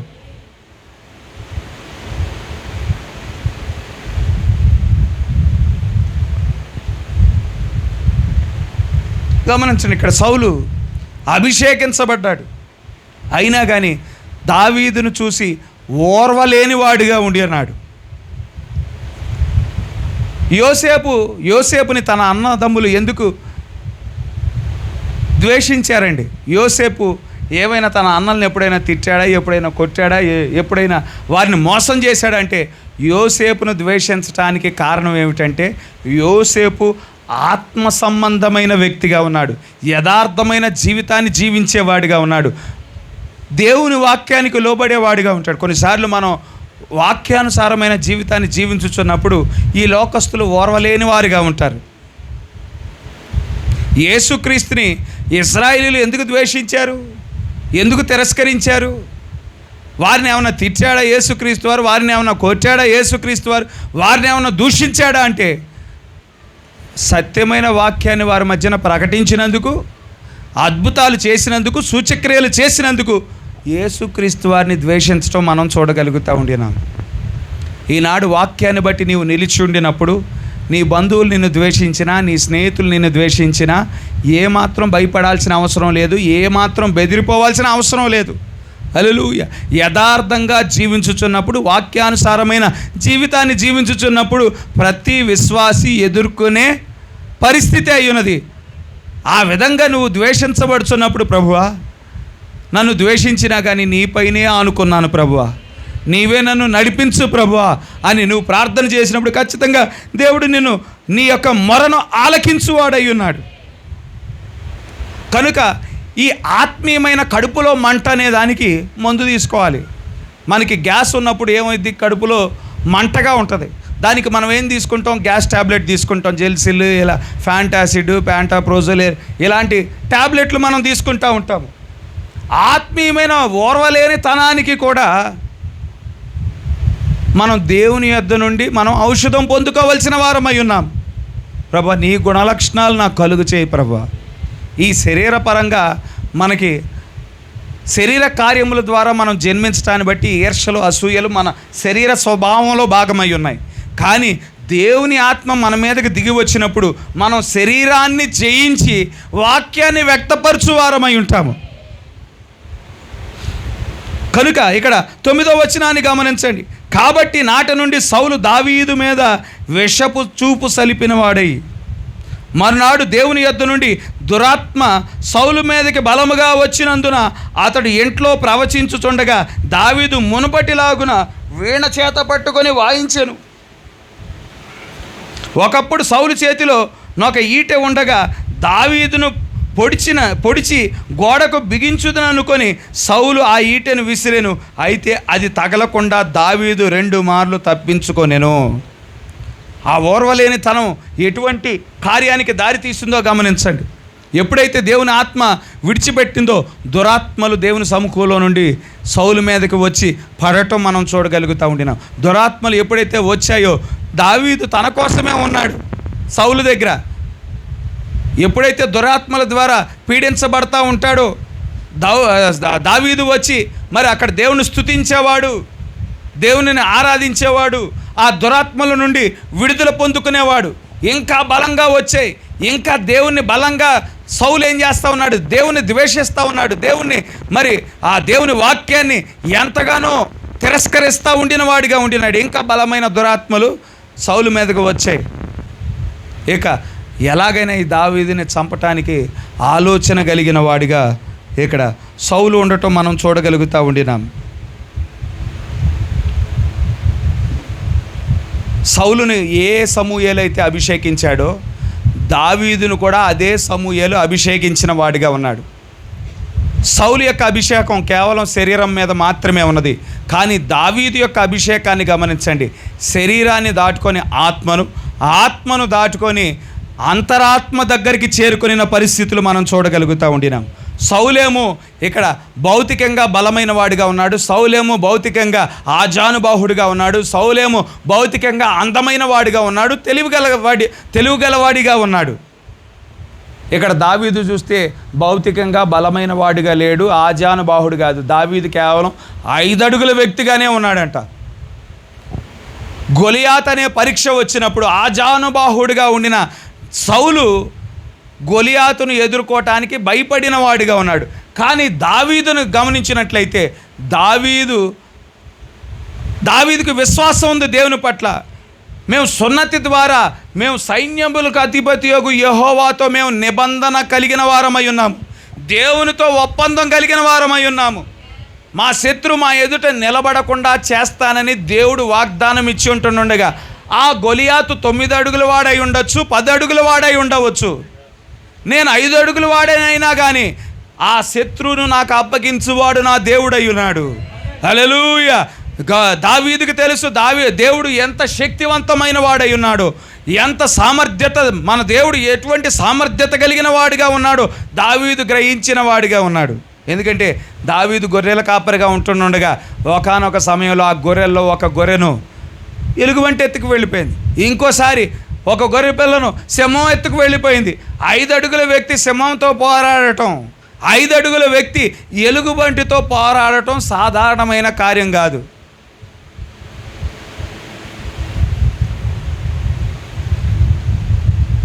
సింహంతో తలబడటం, మానవుడి యొక్క శక్తి సింహం యొక్క శక్తి పోల్చదగనది. 20 మంది మనుషుల బలం కలిపితే సింహం యొక్క బలం ఉంటుంది. అంతకంటే ఎక్కువ బలం ఎలుగుబంటికి ఉంటుంది. ఒక 5 అడుగుల వ్యక్తి ఎలుగుబంటితో పోరాడలేడు, ఒక 5 అడుగుల వ్యక్తి సింహంతో పోరాడలేడు. అక్కడ పోరాడి దావీదు గెలిచి ఉన్నాడంటే అది నా సొంత శక్తి కాదు, నా సొంత బలం కాదు, కానీ దేవుడే నా పక్షాన ఆ రోజు నిలబడ్డాడు. గిద్యోను ఉన్నాడు, ఫిలిస్తీన్లు అందరితో పోరాడాడంటే అది గిద్యోను యొక్క సొంత బలం కాదు. సంసోను ఉన్నాడు, షంగరు ఉన్నాడు, వీళ్ళందరూ శత్రువును జయించగలిగారంటే సంసోను సింహంతో పోరాడగలిగాడంటే, ఫిలిస్తీయులను గాడిద యొక్క దవడ ఎముకతో పోరాడగలిగి జయించగలిగాడంటే, శంకరు మునుకోరు కలలతో ఫిలిస్తీయులను జయించగలిగాడంటే అది దేవుని యొక్క శక్తి అయి ఉన్నదని వారు గ్రహించిన వారుగా ఉన్నారు. ఇక్కడ దావీదు కూడా అదే విధంగా గ్రహించిన వాడిగా ఉన్నాడు. ఎలుగుబంటితో పోరాడుచున్నప్పుడు నా దేవుడు నా పక్షాన నిలబడ్డాడు. సింహంతో పోరాడుచున్నప్పుడు నా దేవుడు నా పక్షాన నిలబడ్డాడు. ఈరోజు అదే దేవుణ్ణి ఈ సున్నతి లేని ఫిలిస్తీయుడు దూషిస్తూ ఉన్నాడు, అవమానకరంగా మాట్లాడుతూ ఉన్నాడు. మరలా అదే దేవుడు నా పక్షాన నిలబడతాడని విశ్వాసముతో నిలబడతా ఉన్నాడు. సౌలేమో భయంతో గుడారంలో దాక్కున్నాడు. ఇక్కడ దావీదేమో విశ్వాసంతో గొలియాతుతో పోరాడిన వాడిగా ఉండినాడు. ఇద్దరి క్యారెక్టర్స్ని గమనించండి. సౌలేమో ఇంకొక వ్యక్తి హెచ్చించబడతంటే తట్టుకోలేని వాడిగా ఉండినాడు. కానీ దావీదును మనం చూసినట్లయితే దావీదు దేవునిని ప్రేమించువాడిగా ఉన్నాడు. దేవునిని హృదయపూర్వకంగా ఆరాధించువాడిగా ఉండినాడు. దేవుడు ఆ దావీదు కాలంలో ప్రవక్తలను బలంగా వాడుకున్నాడు, యాజకులను బలంగా వాడుకున్నాడు. వారి విషయమై ఏమాత్రం ఈర్ష పొందుకోలేదు దావీదు. ఇక్కడ సౌలు ఈర్ష పొందుకుంటా ఉండిన వాడిగా ఉండినాడు. దేవుని యొక్క చిత్తం ఏమై ఉన్నదో సౌలు తెలుసుకోవటానికి ఏమాత్రం ఆలోచించని వాడిగా ఉన్నాడు. కానీ దావీదు మాత్రం రోజుకి 7 మార్లు ఆయన రాజై ఉంటుండగా తన పనులన్నీ పక్కన పెట్టేసేసి, తన వ్యాపారాలన్నీ పక్కన పెట్టేసి, తన రాజకీయ సమావేశాలన్నీ పక్కన పెట్టేసి ప్రతిరోజు 7 మార్లు దేవునికి ప్రార్థన చేసిన వాడిగా ఉండినాడు. సౌలు దేవుని వాక్యాన్ని తిరస్కరించిన వాడిగా ఉన్నాడు. దావీదు దేవుని యొక్క చిత్తాన్ని నెరవేర్చిన వాడిగా ఉండినాడు. హల్లెలూయా. ఇటు సౌలు ప్రవచించిన సందర్భాలు ఉన్నాయి, దావీదు ప్రవచించిన సందర్భాలు ఉన్నాయి. అయితే దావీదు యొక్క అభిషేకం అంతరంగము వరకు చేరుకునే పరిస్థితులు. సౌలు యాజకులను చంపిన వాడిగా ఉండినాడు. దావీదు దేవునిని, దేవుని యొక్క యాజకులను, దేవుని యొక్క మందసానికి విలువిచ్చిన వాడిగా ఉండినాడు. సౌలు అనుకున్నాడు మందసాన్ని యుద్ధానికి తీసుకువెళ్తే ఆ మందసమే మనకి విజయం ఇస్తుంది అని సౌలు అనుకున్నాడు. దేవుని వాక్యాన్ని వినాల్సిన అవసరం లేదు, ఈ మందసాన్ని నాతో పాటు తీసుకెళ్తే నేను ఫిలిస్తీయులను జయించగలను అని సౌలు అనుకున్నాడు. కానీ దావీదు మాత్రం సౌలు కాలంలో అదిగో ఆ మందసం నిర్లక్ష్యం చేయబడింది, ఆ మందసం సరైన స్థానంలో తీసుకురాబడాలి, అది దేవుడు దిగి వచ్చే స్థలమై ఉన్నది కదా మందస్సం అంటే, దానికి ఒక సరైన స్థానం ఉండాలి, ప్రజల మధ్యన ఉండాలి, ప్రజల మధ్యన ఆ మందస్సం మహిమపరచబడాలని దావీదు ఆలోచన చేసిన వాడిగా ఉండినాడు. ఇద్దరి యొక్క గుణలక్షణాలను గమనించండి. నా హృదయానుసారుడు అంటే సౌలు హృదయానుసారుడు కాదు, దేవుని యొక్క ఆలోచన ఎప్పుడు తెలుసుకోవటానికి ప్రయత్నం చేయని వాడిగా ఉన్నాడు. సమూయేలే వచ్చి దేవుని యొక్క ఆలోచనలు బయలుపరుస్తూ ఉంటుంటే బయలుపరిచిన వాక్యాన్ని కూడా తిరస్కరిస్తూ ఉండినాడు. సమూయేలు వాక్యాన్ని ఇస్తుంటే ఆ వాక్యానికి లోబడటం కూడా మనసొప్పని వాడిగా సౌలు ఉన్నాడు. కానీ దావీదు మాత్రము ప్రతి పరిస్థితుల్లో దేవునికి లోబడు వాడిగా ఉండినాడు. దావీదు సుదీర్ఘకాలం 40 సంవత్సరాల పాటు ఆ ఇజ్రాయేలు రాజ్యాన్ని పరిపాలన చేసిన వాడిగా ఉన్నాడు. సౌలు 40 ఏళ్ళు పరిపాలన చేశాడు. కానీ 40 ఏళ్ల తర్వాత ఆ రాజ్యము తన కుటుంబంలో నుండి తీసివేయబడి దావీదుకి ఇవ్వబడి ఉన్నది. సౌలేమో బెంజామీను గోత్రానికి సంబంధించిన వాడు, దావీదేమో యోధా గోత్రానికి సంబంధించిన వాడై ఉన్నాడు. బెంజామీను గోత్రం నుండి రాజ్యము యోధా గోత్రానికి ఇవ్వబడి ఉన్నది. ఎందుకు తీసివేయబడింది? వాక్యానికి లోబడకపోవటాన్ని బట్టి, వాక్యానికి అవిధేయత చూపటాన్ని బట్టి, దేవునికి లోబడకపోవటాన్ని బట్టి. ఏ దేవుడైతే ఆ రాజ్యాన్ని ఇచ్చాడో ఆ దేవుడే సౌలు యొక్క కుటుంబం నుండి, సౌలు చేతుల నుండి రాజ్యాన్ని తీసివేయటం మనం చూడగలుగుతూ ఉండినాం. ఈనాడు దేవుని యొక్క ఆశీర్వాదాలు పొందుకోవటానికి ఒకే ఒక మార్గం, దేవుని యొక్క దీవెనలు పొందుకోవటానికి ఒకే ఒక మార్గం. దేవునికి లోబడి వాడవుగా ఉన్నావా? దేవుని యొక్క వాక్యాన్ని చేర్చుకొని వాడవుగా ఉన్నావా? ప్రభువా, నా ఆలోచన కాదు తండ్రి, నా తలంపులు కాదు ప్రభువా, నా ఉద్దేశాలు కాదు ప్రభువా, నేను మరు నిమిషంలో ఏం జరుగుతుందో నాకు తెలియదు ప్రభువా, నీకు సమస్తం తెలుసు తండ్రి. ఆది నుండి అంతవరకు నీకు సమస్తం తెలుసు ప్రభువా. నీ యొక్క ఆలోచన నాలో నెరవేర్చు ప్రభువా. నీ యొక్క తలంపులు నాలో నెరవేర్చు ప్రభువా. నీ యొక్క ఉద్దేశాలు నాలో నెరవేర్చు ప్రభువా. నీ ఆలోచన బట్టి నేను ముందుకు సాగినప్పుడు నేను హెచ్చించబడతాను ప్రభా, నేను దీవించబడతాను ప్రభా, నేను ఆశీర్వదించబడతాను ప్రభా. నేను సాతాను యొక్క చేతిలో నేను చిక్కుబడను ప్రభువా. సాతాను ద్వారా నేను బంధించబడను ప్రభువా. చీకటిలోకి నేను తొలగిపోను ప్రభువా. నీ ఆలోచన బట్టి నేను నడిపించబడినప్పుడు నేను వెలుగులో నడుస్తాను ప్రభువా, జీవంలో నడుస్తాను ప్రభువా. నీటి యోరన నాటబడిన చెట్టు వలె ఉంటాను ప్రభువా. తన కాలమందు ఫలించు చెట్టు వలె ఉంటాను ప్రభువా. సారవంతమైన చెట్టుగా ఉంటాను ప్రభువా. జీవం కలిగిన చెట్టుగా ఉంటాను ప్రభువా. నీ వాక్యానికి నేను లోబడాలి తండ్రి. నీ ఆత్మ నా శరీరం మీద మాత్రమే క్రొమ్మరించబడితే సరిపోదు తండ్రి. నీ ఆత్మ నా శరీరం మీద నుండి నా ఆత్మ మీదకి, నా ఆత్మ మీద నుండి నా అంతరంగం మీదకి క్రొమ్మరించబడాలి ప్రభా. నా అంతరంగంలో మీ ఆత్మ క్రొమ్మరించబడాలి తండ్రి. నా అంతరంగంలో మీ ఆత్మ నింపబడాలి ప్రభా. అక్కడ నుండి నువ్వు కూర్చొని నా ఆలోచనలు నియంత్రించాలి, నా తలంపులను నియంత్రించాలి, నా ఉద్దేశాలను నియంత్రించాలి. ఈనాడు ఈ ముగింపు కాలంలో మరి మా కొరకు ఒక ప్రవక్తను పంపించావు కదా ప్రభా. ఆ ప్రవక్త ద్వారా ఒక వాక్యాన్ని ఇచ్చావు కదా ప్రభా. ఆ వాక్యంలో రూపాంతరపు శక్తి ఉందన్నావు కదా ప్రభా. ఆ వాక్యములో రూపాంతరపు విశ్వాసం ఉందన్నావు ప్రభా. ఆ వాక్యాన్ని పూర్తిగా నేను నెరవేర్చేవాడిగా, ఆ వాక్యానికి నేను లోబడేవాడిగా, సౌలు మాదిరిగా ప్రవక్త వచ్చి వాక్యాన్ని చెప్పుచుంటుండగా ఆ వాక్యాన్ని తిరస్కరించేవాడిగా నేను ఉండకూడదు ప్రభువా. దావీదు వలె ఏ సమూయేలైతే సౌలు దగ్గరికి వచ్చాడు అదే సమూయేలు దావీదు దగ్గరికి వచ్చాడు.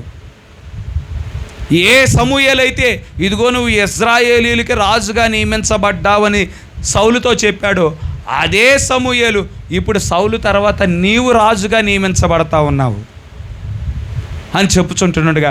దావీదు ఎటువంటి విశ్వాసం, సమూయేలు నేను పిలవలేదు, సమూయేలే వచ్చాడు. సమూయేల్ని నేను కనుగొనలేదు, సమూయేలే నన్ను కనుగొన్నాడు. నన్ను ఇశ్రాయేలీయులకి పైగా రాజుగా నియమించి ఉన్నాడు, అభిషేకించి ఉన్నాడు. అభిషేకం తర్వాత 10 సంవత్సరాల పాటు సౌలు దావీదుని చంపటానికి ప్రయత్నాలు చేస్తానే ఉన్నాడు. అయితే సౌలు చంపటానికి ప్రయత్నం చేశాడు, కానీ దావీదు ఎన్నడూ సౌలును చంపటానికి ఎన్నడూ ప్రయత్నం చేయలేదు. దావీదు ఒక ఆలోచన కలిగి ఉన్నాడు. ఇదిగో ఈ సౌలు మీద, మా రాజు మీద ఒకనాడు దేవుని ఆత్మ క్రొమ్మరించబడింది. దేవుని ఆత్మ ఒకనాడు పనిచేసిన ఈ వ్యక్తిని నేను తీర్పు తీర్చేవాడని కాదు, దేవుడే తీర్పు తీరుస్తాడని పారిపోయిన వాడిగా ఉన్నాడు. కానీ సౌలు నుండి దూరంగా పారిపోయిన వాడిగా ఉన్నాడు. దేవుడు తాను నిర్ణయించిన సమయంలో నన్ను రాజుగా నియమిస్తాడు. అప్పటి వరకు నేను ఎదురు చూస్తాను, అంతేగాని నేను ఎదురెళ్ళి సౌలుని నేను ఇప్పుడు బలం కలిగి ఉండవచ్చు, నేను ఇప్పుడు మరి ఆ యొక్క వయస్సును కలిగి ఉండొచ్చు, సౌలుని చంపగలిగిన వాడిగా నేను ఉండవచ్చు, కానీ అది నా పని కాదు. దేవుడు నిర్ణయించిన సమయంలో దేవుడు సౌలును తొలగిస్తాడు, నన్ను రాజుగా నియమిస్తాడని ఆ వాక్యం పట్ల ఎంత విశ్వాసాన్ని కనుపరిచి ఉన్నాడో అదే విశ్వాసాన్ని ఈరోజు మనం వాక్యం పట్ల కనుపరిచే వారముగా ఉండటానికి దేవుడు సహాయము చేయునుగాక.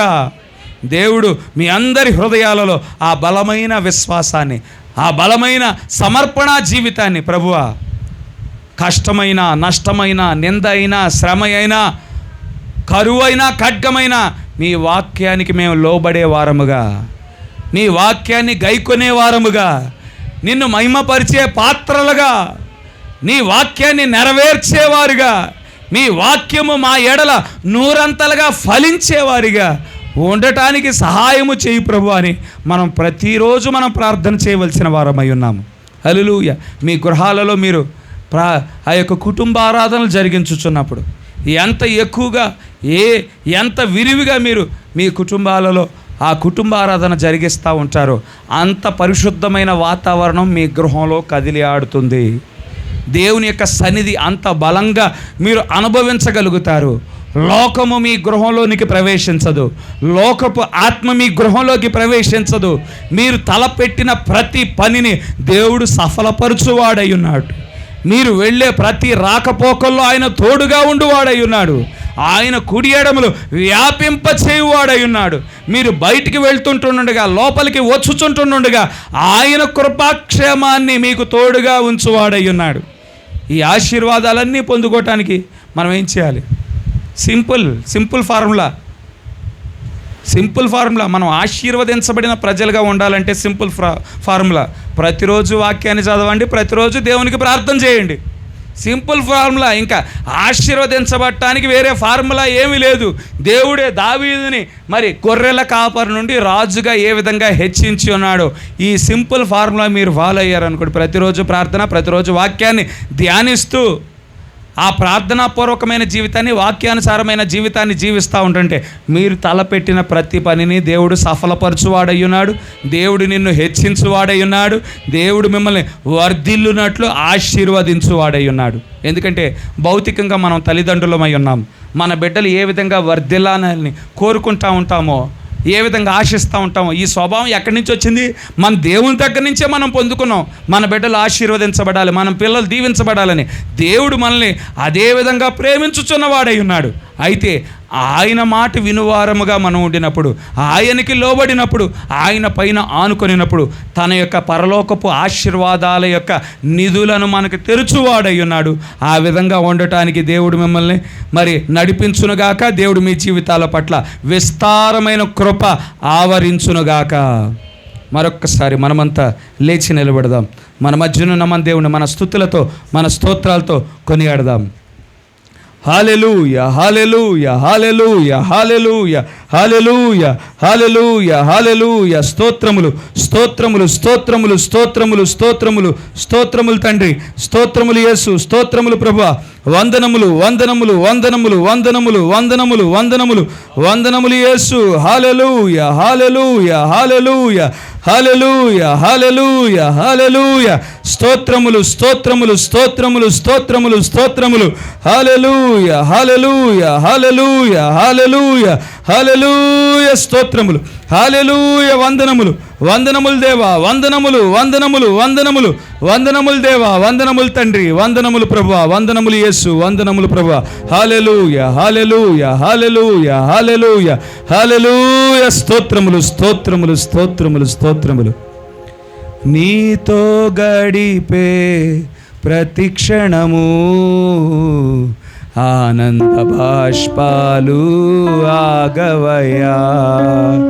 నీతో గడిపే ప్రతిక్షణము ఆనంద బాష్పాలు ఆగవయ్యా. కృపతలంచగా మేళ్ళు యోచించగా, కృపతలంచగా మేళ్ళు యోచించగా, నాగలమాగదు స్తుతించగా, కీర్తించగా.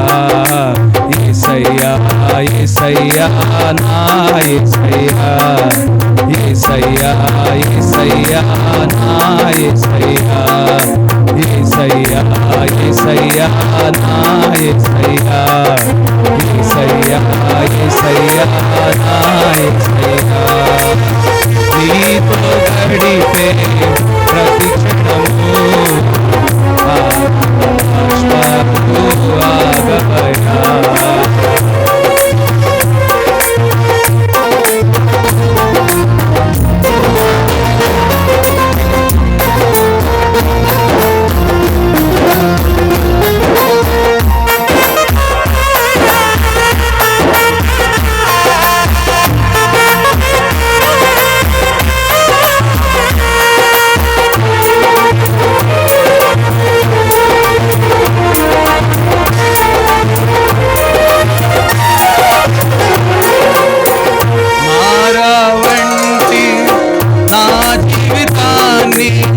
మధురముగా మార్చి ఘనపరిచినావు.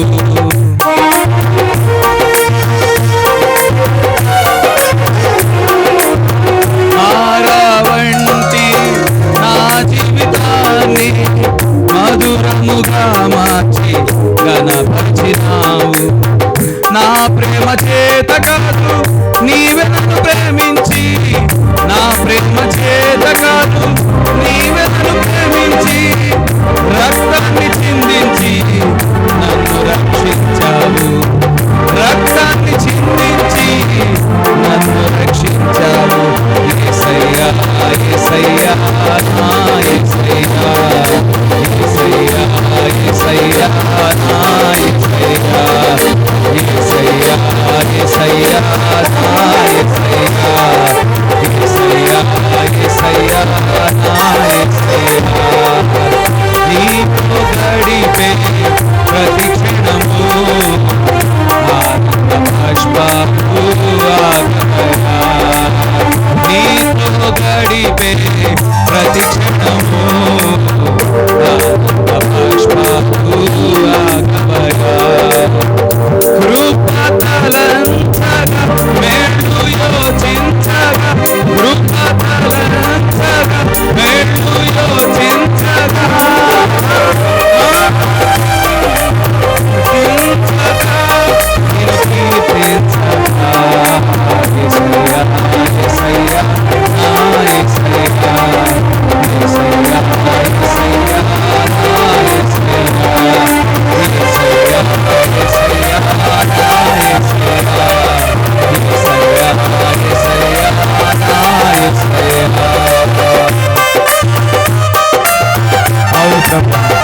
నీతో గడిపే ప్రతి క్షణము మా గొప్ప దేవుడా, నీ పైన ఆనుకునే ప్రతి క్షణము మా గొప్ప దేవుడా. ప్రభువా, మీ వాక్యాన్ని కలిగి ఉండిన ప్రతి క్షణము తండ్రి, ప్రభువా మేము ఆశీర్వదించబడిన ప్రజలుగా, మేము దీవించబడిన ప్రజలుగా ప్రభువా, యేసయ్య ఏ పొదువు లేని వారిగా ప్రభువా, ఏ కలిగి లేని వారిగా ప్రభువా, ఏ చింత లేని వారిగా ప్రభువా, ప్రభువా ఏ బెరుకు లేని వారిగా తండ్రి, ఏ భయము లేని వారిగా ప్రభువా మేము ఉండినట్లు నిలబెట్టుకునేవాడు నీవే మా గొప్ప దేవుడా. అవును ప్రభువా, నువ్వు మా జీవితంలో ఉంటే ప్రభువా మా జీవితాలు వెలుగుతో నింపబడతాయి ప్రభువా. నీవు మా జీవితాలలో ఉంటే ప్రభువా మాకు అపజయము లేదు ప్రభువా. నీవు మా జీవితంలో ఉంటే ప్రభువా మాకు భయము లేదు మా గొప్ప దేవుడా. నీవు మా జీవితంలో ఉంటే ప్రభువా మేము నిరీక్షణ కలిగిన ప్రజలముగా ప్రభువా మేము ఉంటాము తండ్రి. మేము ప్రభువా యేసయ్య ప్రభువా మా గొప్ప దేవుడా మీ పైన ఆనుకొనినప్పుడు తండ్రి, నీవు మా జీవితాలలో ఉండినప్పుడు ప్రభువా సాతానుడు మమ్మల్ని బంధించలేడు మా గొప్ప దేవుడా. సాతానుడు ప్రభువా యేసయ్య మమ్మల్ని పట్టుకొనలేడు మా గొప్ప దేవుడా. ప్రతి పరిస్థితి నుండి ప్రభువా నీవు విడిపించు దేవుడవయ్యున్నావు తండ్రి. ప్రభువా యేసయ్య దానియేలు మా గొప్ప దేవుడా సింహపు బోనులో బంధించబడగా ప్రభువా సాతానుడు అనుకున్నాడు ప్రభువా దానియేలు నేను బంధించానని అనుకున్నాడు మా గొప్ప దేవుడా. ఆ సింహపు బోనులో సైతము తండ్రి నీవు ప్రవేశించావు ప్రభువా. సింహాల నోళ్లను ప్రభువా నీవు మూసివేసిన దేవుడవయ్యున్నావు తండ్రి. షడ్రకు మెషకు అబేద్నెగోలు ప్రభువా యేసయ్య వారిని చూసి అనుకున్నాడు, ఇక నా చేతి నుండి మీరు తప్పించుకోలేరని సాతానుడు అనుకొనినప్పుడు మా గొప్ప దేవుడా ప్రభువా యేసయ్య మా గొప్ప దేవుడా షడ్రకు మెషకు అబేద్నెగోలుతో పాటు ప్రభువా నీవు కూడా అగ్నిగుండంలో ముందుగానే ప్రవేశించిన దేవుడవయ్యున్నావు తండ్రి. ఆ మంట యొక్క వాసన కూడా వారి వస్త్రములకు తగలకుండా మా గొప్ప దేవుడా నీవు కాపాడిన దేవుడవయ్యున్నావు తండ్రి. రహబును చూసి మా గొప్ప దేవుడా ప్రభువా యేసయ్య మగ్దలేన మరియను చూసి తండ్రి ప్రభువా యేసయ్య మా గొప్ప దేవుడా ప్రభువా స్తోత్రం ఆ సమరయ స్త్రీని చూసి ప్రభువా సాతానుడు అనుకున్నాడు మా గొప్ప దేవుడా వీరు నేను పట్టుకున్నాను, వీరు నా చేతిలో నుంచి విడిపించబడలేరు అని ప్రభువా వాడు అనుకుని ఉన్నాడు తండ్రి. ఎటువంటి పరిస్థితులలో నుండైనా గాని ప్రభువా నీవు లేవనెత్తగలిగిన దేవుడో ప్రభువా యేసయ్య నీవు నిలబెట్టుకోగలిగిన దేవుడో ప్రభువా, నీవు ఆశీర్వదించగలిగిన దేవుడో ప్రభువా, నీవు దీవించగలిగిన దేవుడవయ్యున్నావు తండ్రి. ప్రభువా యేసయ్య రహబు యొక్క జీవితము ప్రభువా నిన్ను ఆశ్రయించక మునుపు ప్రభువా ఎంత దుర్భరంగా ఉన్నది మా గొప్ప దేవుడా.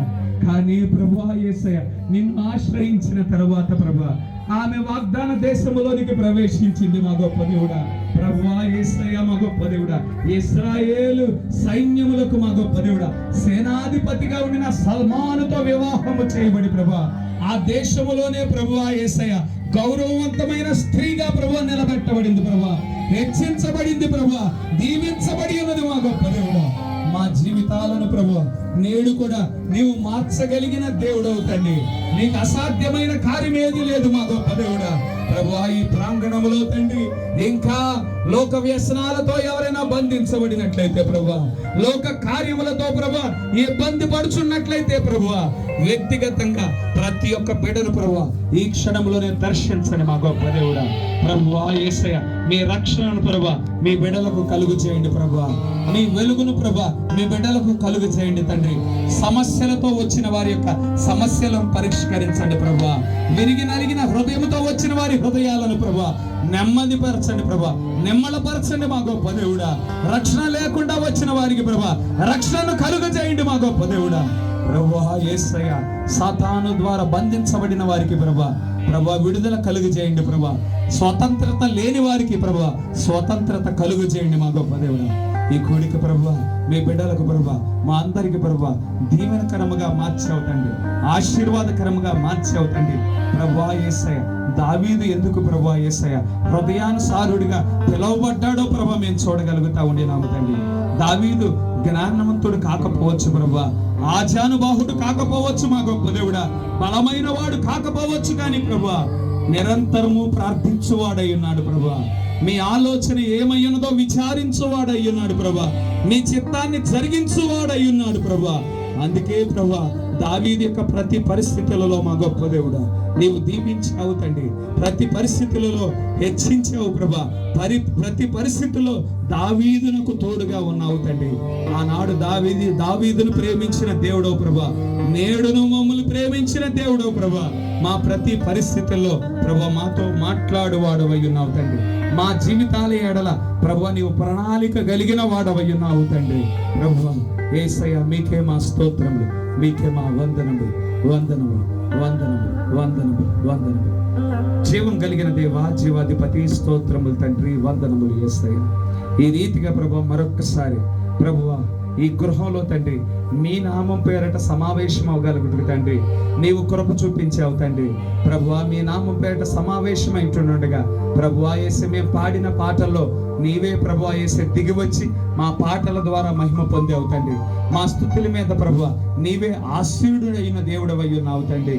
ప్రభువా యేసయ్య మరి ప్రాముఖ్యంగా తండ్రి వాక్యము ద్వారా మాతో మాట్లాడావు మా గొప్ప దేవుడు. ఈనాడు ప్రభువా యేసయ్య మా జీవితాలను ప్రభువా మీ పాదాల చెంత పెట్టుకొనిస్తున్నాము తండ్రి. ప్రభువా మీ హృదయానుసారమైన మనస్సు కలిగిన వారిగా మేము జీవించటానికి ఇష్టపడుతున్నాం ప్రభా. మా తలంపులను పక్కన పెడుతున్నాం ప్రభా, మా ఉద్దేశాలను పక్కన పెడుతున్నాం తండ్రి, మా ప్రతి ప్రణాళికను పక్కన పెడుతున్నాం తండ్రి. ప్రభువా నీవు తండ్రి అనంతుడవైన దేవుడవై ఉన్నావు ప్రభా. మాకంటే ప్రభువా యేసే ఉన్నతమైన ఆలోచనలు కలిగిన దేవుడవు ప్రభా. మా పట్ల మా జీవితాల పట్ల ఉన్నతమైన ప్రణాళికలు ప్రభా, ఉన్నతమైన ఉద్దేశాలు కలిగిన దేవుడవై ఉన్నావు తండ్రి. ప్రభా మీ చిత్త ప్రకారము తండ్రి ప్రభా ఈ భౌతికమైన ప్రయాణంలో నడిపించమని కోరుచున్నాము తండ్రి. మీ వాక్యం మీద పరిపూర్ణంగా ఆధారపడే వారిగా ప్రభా, మీ వాక్యం పైన ఆనుకునే వారిగా మా గొప్ప దేవుడా, మీ పరిపూర్ణమైన చిత్తాన్ని నెరవేర్చే వారిగా ప్రభా మా జీవితాలు మలచండి మా గొప్ప దేవుడా. ప్రభువా యేసయ్య మా గొప్ప దేవుడా, శరీర కార్యములు ప్రభా కలిగిన వారు పరలోక రాజ్యాన్ని స్వతంత్రించుకోలేరు, దేవుని రాజ్యము స్వతంత్రించుకోలేరని ప్రభా చెప్పుచుంటుండగా ప్రభా ఆ శరీర కార్యములు ఏవై ఉన్నాయో ప్రభా గలతీయులకు రాసిన పత్రిక 5వ అధ్యాయం 19వ వచనంలో స్పష్టంగా రాయబడ్డాయి తండ్రి. ప్రభువా యేసయ్య ఆ శరీర కార్యములు జారత్వము తండ్రి, ప్రభువా యేసయ్య కాముకత్వం, ప్రభువా యేసయ్య ప్రభువా మా గొప్ప దేవుడు ఈర్ష్యలు తండ్రి, అసూయలు మా గొప్ప దేవుడా, క్రోధములు తండ్రి, ప్రభా మత్సరములు తండ్రి, ప్రభువా యేసయ్య ఎటువంటి శరీర కార్యములైన మాలో ఉండకుండా తండ్రి ఈ శరీర స్వభావాన్ని మేము జయించి తండ్రి మీ పరిపూర్ణమైన గుణలక్షణాలు వ్యక్తపరిచేవారిగా ప్రభా నీవే నిలబెట్టుకొనుచున్నందుకు వందనములు. దేవుని రాజ్యాన్ని స్వతంత్రించుకునే వారిగా, పరలోక రాజ్యాన్ని స్వతంత్రించుకునే వారిగా, సాత్వికులుగా ప్రభువా మమ్మల్ని తీర్చిదిద్దుచున్నందుకు వందనములు తండ్రి. ఈ యొక్క గృహంలో ప్రభా ఇంకా రక్షణ పొందుకోవలసిన వారు తండ్రి ఈ కూడికలో ఎవరైనా ఉండినట్లయితే వ్యక్తిగతంగా ప్రతి బిడ్డను దర్శించండి ప్రభా, ప్రతి బిడ్డతో మాట్లాడండి ప్రభా, ప్రతి బిడ్డను ప్రభా మీ వైపు ఆకర్షించుకోండి మా గొప్ప దేవుడా. వారి జీవితాలను మార్చండి తండ్రి. ఆకర్షించుకోవలసిన వాడు నీవే ప్రభా, మాట్లాడవలసిన వాడు నీవే ప్రభా, తాకవలసిన వాడు నీవే తండ్రి, జీవితాన్ని మార్చవలసిన వాడు నీవే ప్రభా. మీ బిడ్డలను ప్రభా మీ చేతులకే సమర్పించుచున్నాం ప్రభా. యేసయ్య మా గొప్ప దేవుడు బోధించబడిన ప్రతి మాట మా ఎడల నూరంతలుగా ఫలించగలుగుతుంది తండ్రి. కృప చూపించమని కోరుచున్నాం తండ్రి. మరి ప్రాముఖ్యంగా ప్రభా యేసయ్య మా గొప్ప దేవుడా, ఈ కుటుంబ సభ్యుల విషయమై తండ్రి మీ సముఖంలో పెట్టుకొనిచున్నాము తండ్రి. ప్రభువా యేసయ్య మా గొప్ప దేవుడా, ఈ కుటుంబంలో ప్రభువా యేసయ్య, ప్రభువా మా గొప్ప దేవుడా, ప్రభువా యేసయ్య మా గొప్ప దేవుడు, కుమార్తెను ప్రభువా యేసయ్య కోల్పోవటం విచారకరమయ్యున్నది తండ్రి. అయినప్పటికీ ప్రభువా యేసయ్య ఆమె రక్షణ పొందుకునేనా ప్రభువా మీ కుమార్తెగా ఉంటుండగా ఈ లోకం కంటే మెరుగైన లోకానికే చేరుకుని అన్నది మా గొప్ప దేవుడా. ప్రభువా అందును బట్టి ప్రభా మేము ఆనందించుచున్నాం మా గొప్ప దేవుడా. ప్రభువా యేసయ్య ఈ కుటుంబాన్ని మరొక్కసారి దర్శించండి మా గొప్ప దేవుడా. ఈ గృహంలోనికి ప్రవేశించండి ప్రభువా. పేరు పేరు చొప్పున ప్రతి గదిలోనికి ప్రవేశించండి ప్రభువా. ప్రభువా ప్రతి ఒక్క బిడ్డ యొక్క హృదయంలోనికి ప్రవేశించండి ప్రభువా. నెమ్మదిని దయచేయండి ప్రభువా. ప్రభువా సమాధానాన్ని దయచేయడం మా గొప్ప దేవుడా. ప్రభువా యేసే వారి జీవితాలలో వారి హృదయాలలో ఆనందాన్ని నింపండి ప్రభువా. సంతృప్తి నింపండి ప్రభువా. యేసే ఆశీర్వాదాలతో ప్రభువా, దీవెనలతో ప్రభా మీ బిడ్డను దీవించమని కోరుచున్నాము తండ్రి. ప్రభా ప్రతి ఒక్క బిడ్డ ఆత్మీయంగా భౌతికంగా ఎదగగలుగుడికి తండ్రి కృప చూపించండి. ఇంకా కుమారులు ప్రభా, కోడలు ప్రభా, వారు ఇంకా రక్షణ పొందుకోలేని స్థితిలోనే ఉన్నారు తండ్రి. ఆ బిడ్డను దర్శించండి ప్రభా, వారితో మాట్లాడండి ప్రభా. ప్రభా వారిని ప్రభా యేసే మీ అందు రక్షణ పొందుకోవటానికి ప్రభా మీ సింహాసనం నుండి వచ్చి ఆ రక్షణ భాగ్యాన్ని ప్రభా మీ బిడ్డలకు ప్రభా యేసే కలుగు చేయమని కోరుచున్నాము తండ్రి. ప్రభా కృప చూపించండి, వారి జీవితాలలో మేలులు చేయమని కోరుచున్నాం తండ్రి. ప్రభా సైమన్ సహోదరుడు ప్రభా యేసయ్య మా గొప్ప దేవుడు కొన్ని రోజుల క్రితం ప్రభా యాక్సిడెంట్ గురై ప్రభా ప్రమాదం నుండి తప్పించబడ్డాడంటే ప్రభా అది మీ కృపయే ఉన్నది మా గొప్ప దేవుడు. మీ కృప లేకపోతే ప్రభా ఈనాడు ప్రభా యేసయ్య సజీవుడిగా ఉండేవాడు కాదు ప్రభా. నీవే రక్షించావు ప్రభా, నీవే కాపాడావు ప్రభా. సాతానుడు ఎన్నో శోధనలు తీసుకొస్తా ఉంటున్నాడుగా ప్రభా, ఆ శోధనలు ప్రభా నీవే ప్రభా పరిష్కరించమని కోరుచున్నాము తండ్రి. వారి పక్షాన నిలబడండి ప్రభా, వారిని మీ కొరకు నిలబెట్టుకోండి ప్రభా. మీ వాక్యముతో వారిని దర్శించండి ప్రభా, వారిని ధైర్యపరిచి ప్రభా మీకు మహిమకరంగా ప్రభా ప్రభా యేసే నీవే నిలబెట్టుకోమని కోరుచున్నాం తండ్రి. ఈ ప్రాంతం మొత్తానికి మీ బిడ్డలు ప్రభా ప్రభా మీ వెలుగును ప్రోక్షించే వారిగా ప్రభా దాహం పుట్టించే ఉప్పుగా వారి జీవితాలను ప్రభా నీవే మలచమని కోరుచున్నాం తండ్రి. మరొకసారి ప్రభా ఈ గృహంలో జరిగే పరిశుద్ధాత్మ కార్యమును మా గొప్ప దేవుడా ఈ గ్రామం అంతా చూడగలుగుడు తండ్రి. నీవే కృప చూపించమని కోరుచున్నాం మా గొప్ప దేవుడు. కూడి వచ్చిన ప్రతి బిడ్డను దీవించండి ప్రభా, ప్రతి బిడ్డను ఆశీర్వదించండి ప్రభా, ప్రతి ఒక్క బిడ్డను ప్రభా మీకు మహిమకరంగా నిలబెట్టుకోమని కోరుకుంటూ ప్రభా యేసయ్య ఈ కోరికను ప్రభా మా గొప్ప దేవుడా మీకు మహిమకరంగా మరొకసారి జరిగించినందుకు స్తోత్రములు చెల్లించుకుంటూ ఈ చిన్న ప్రార్థన ప్రభా యేసుక్రీస్తు నామములో అడిగి వేడుకొంచున్నాము. ఆమేన్. God bless you. దేవుని దీవించు.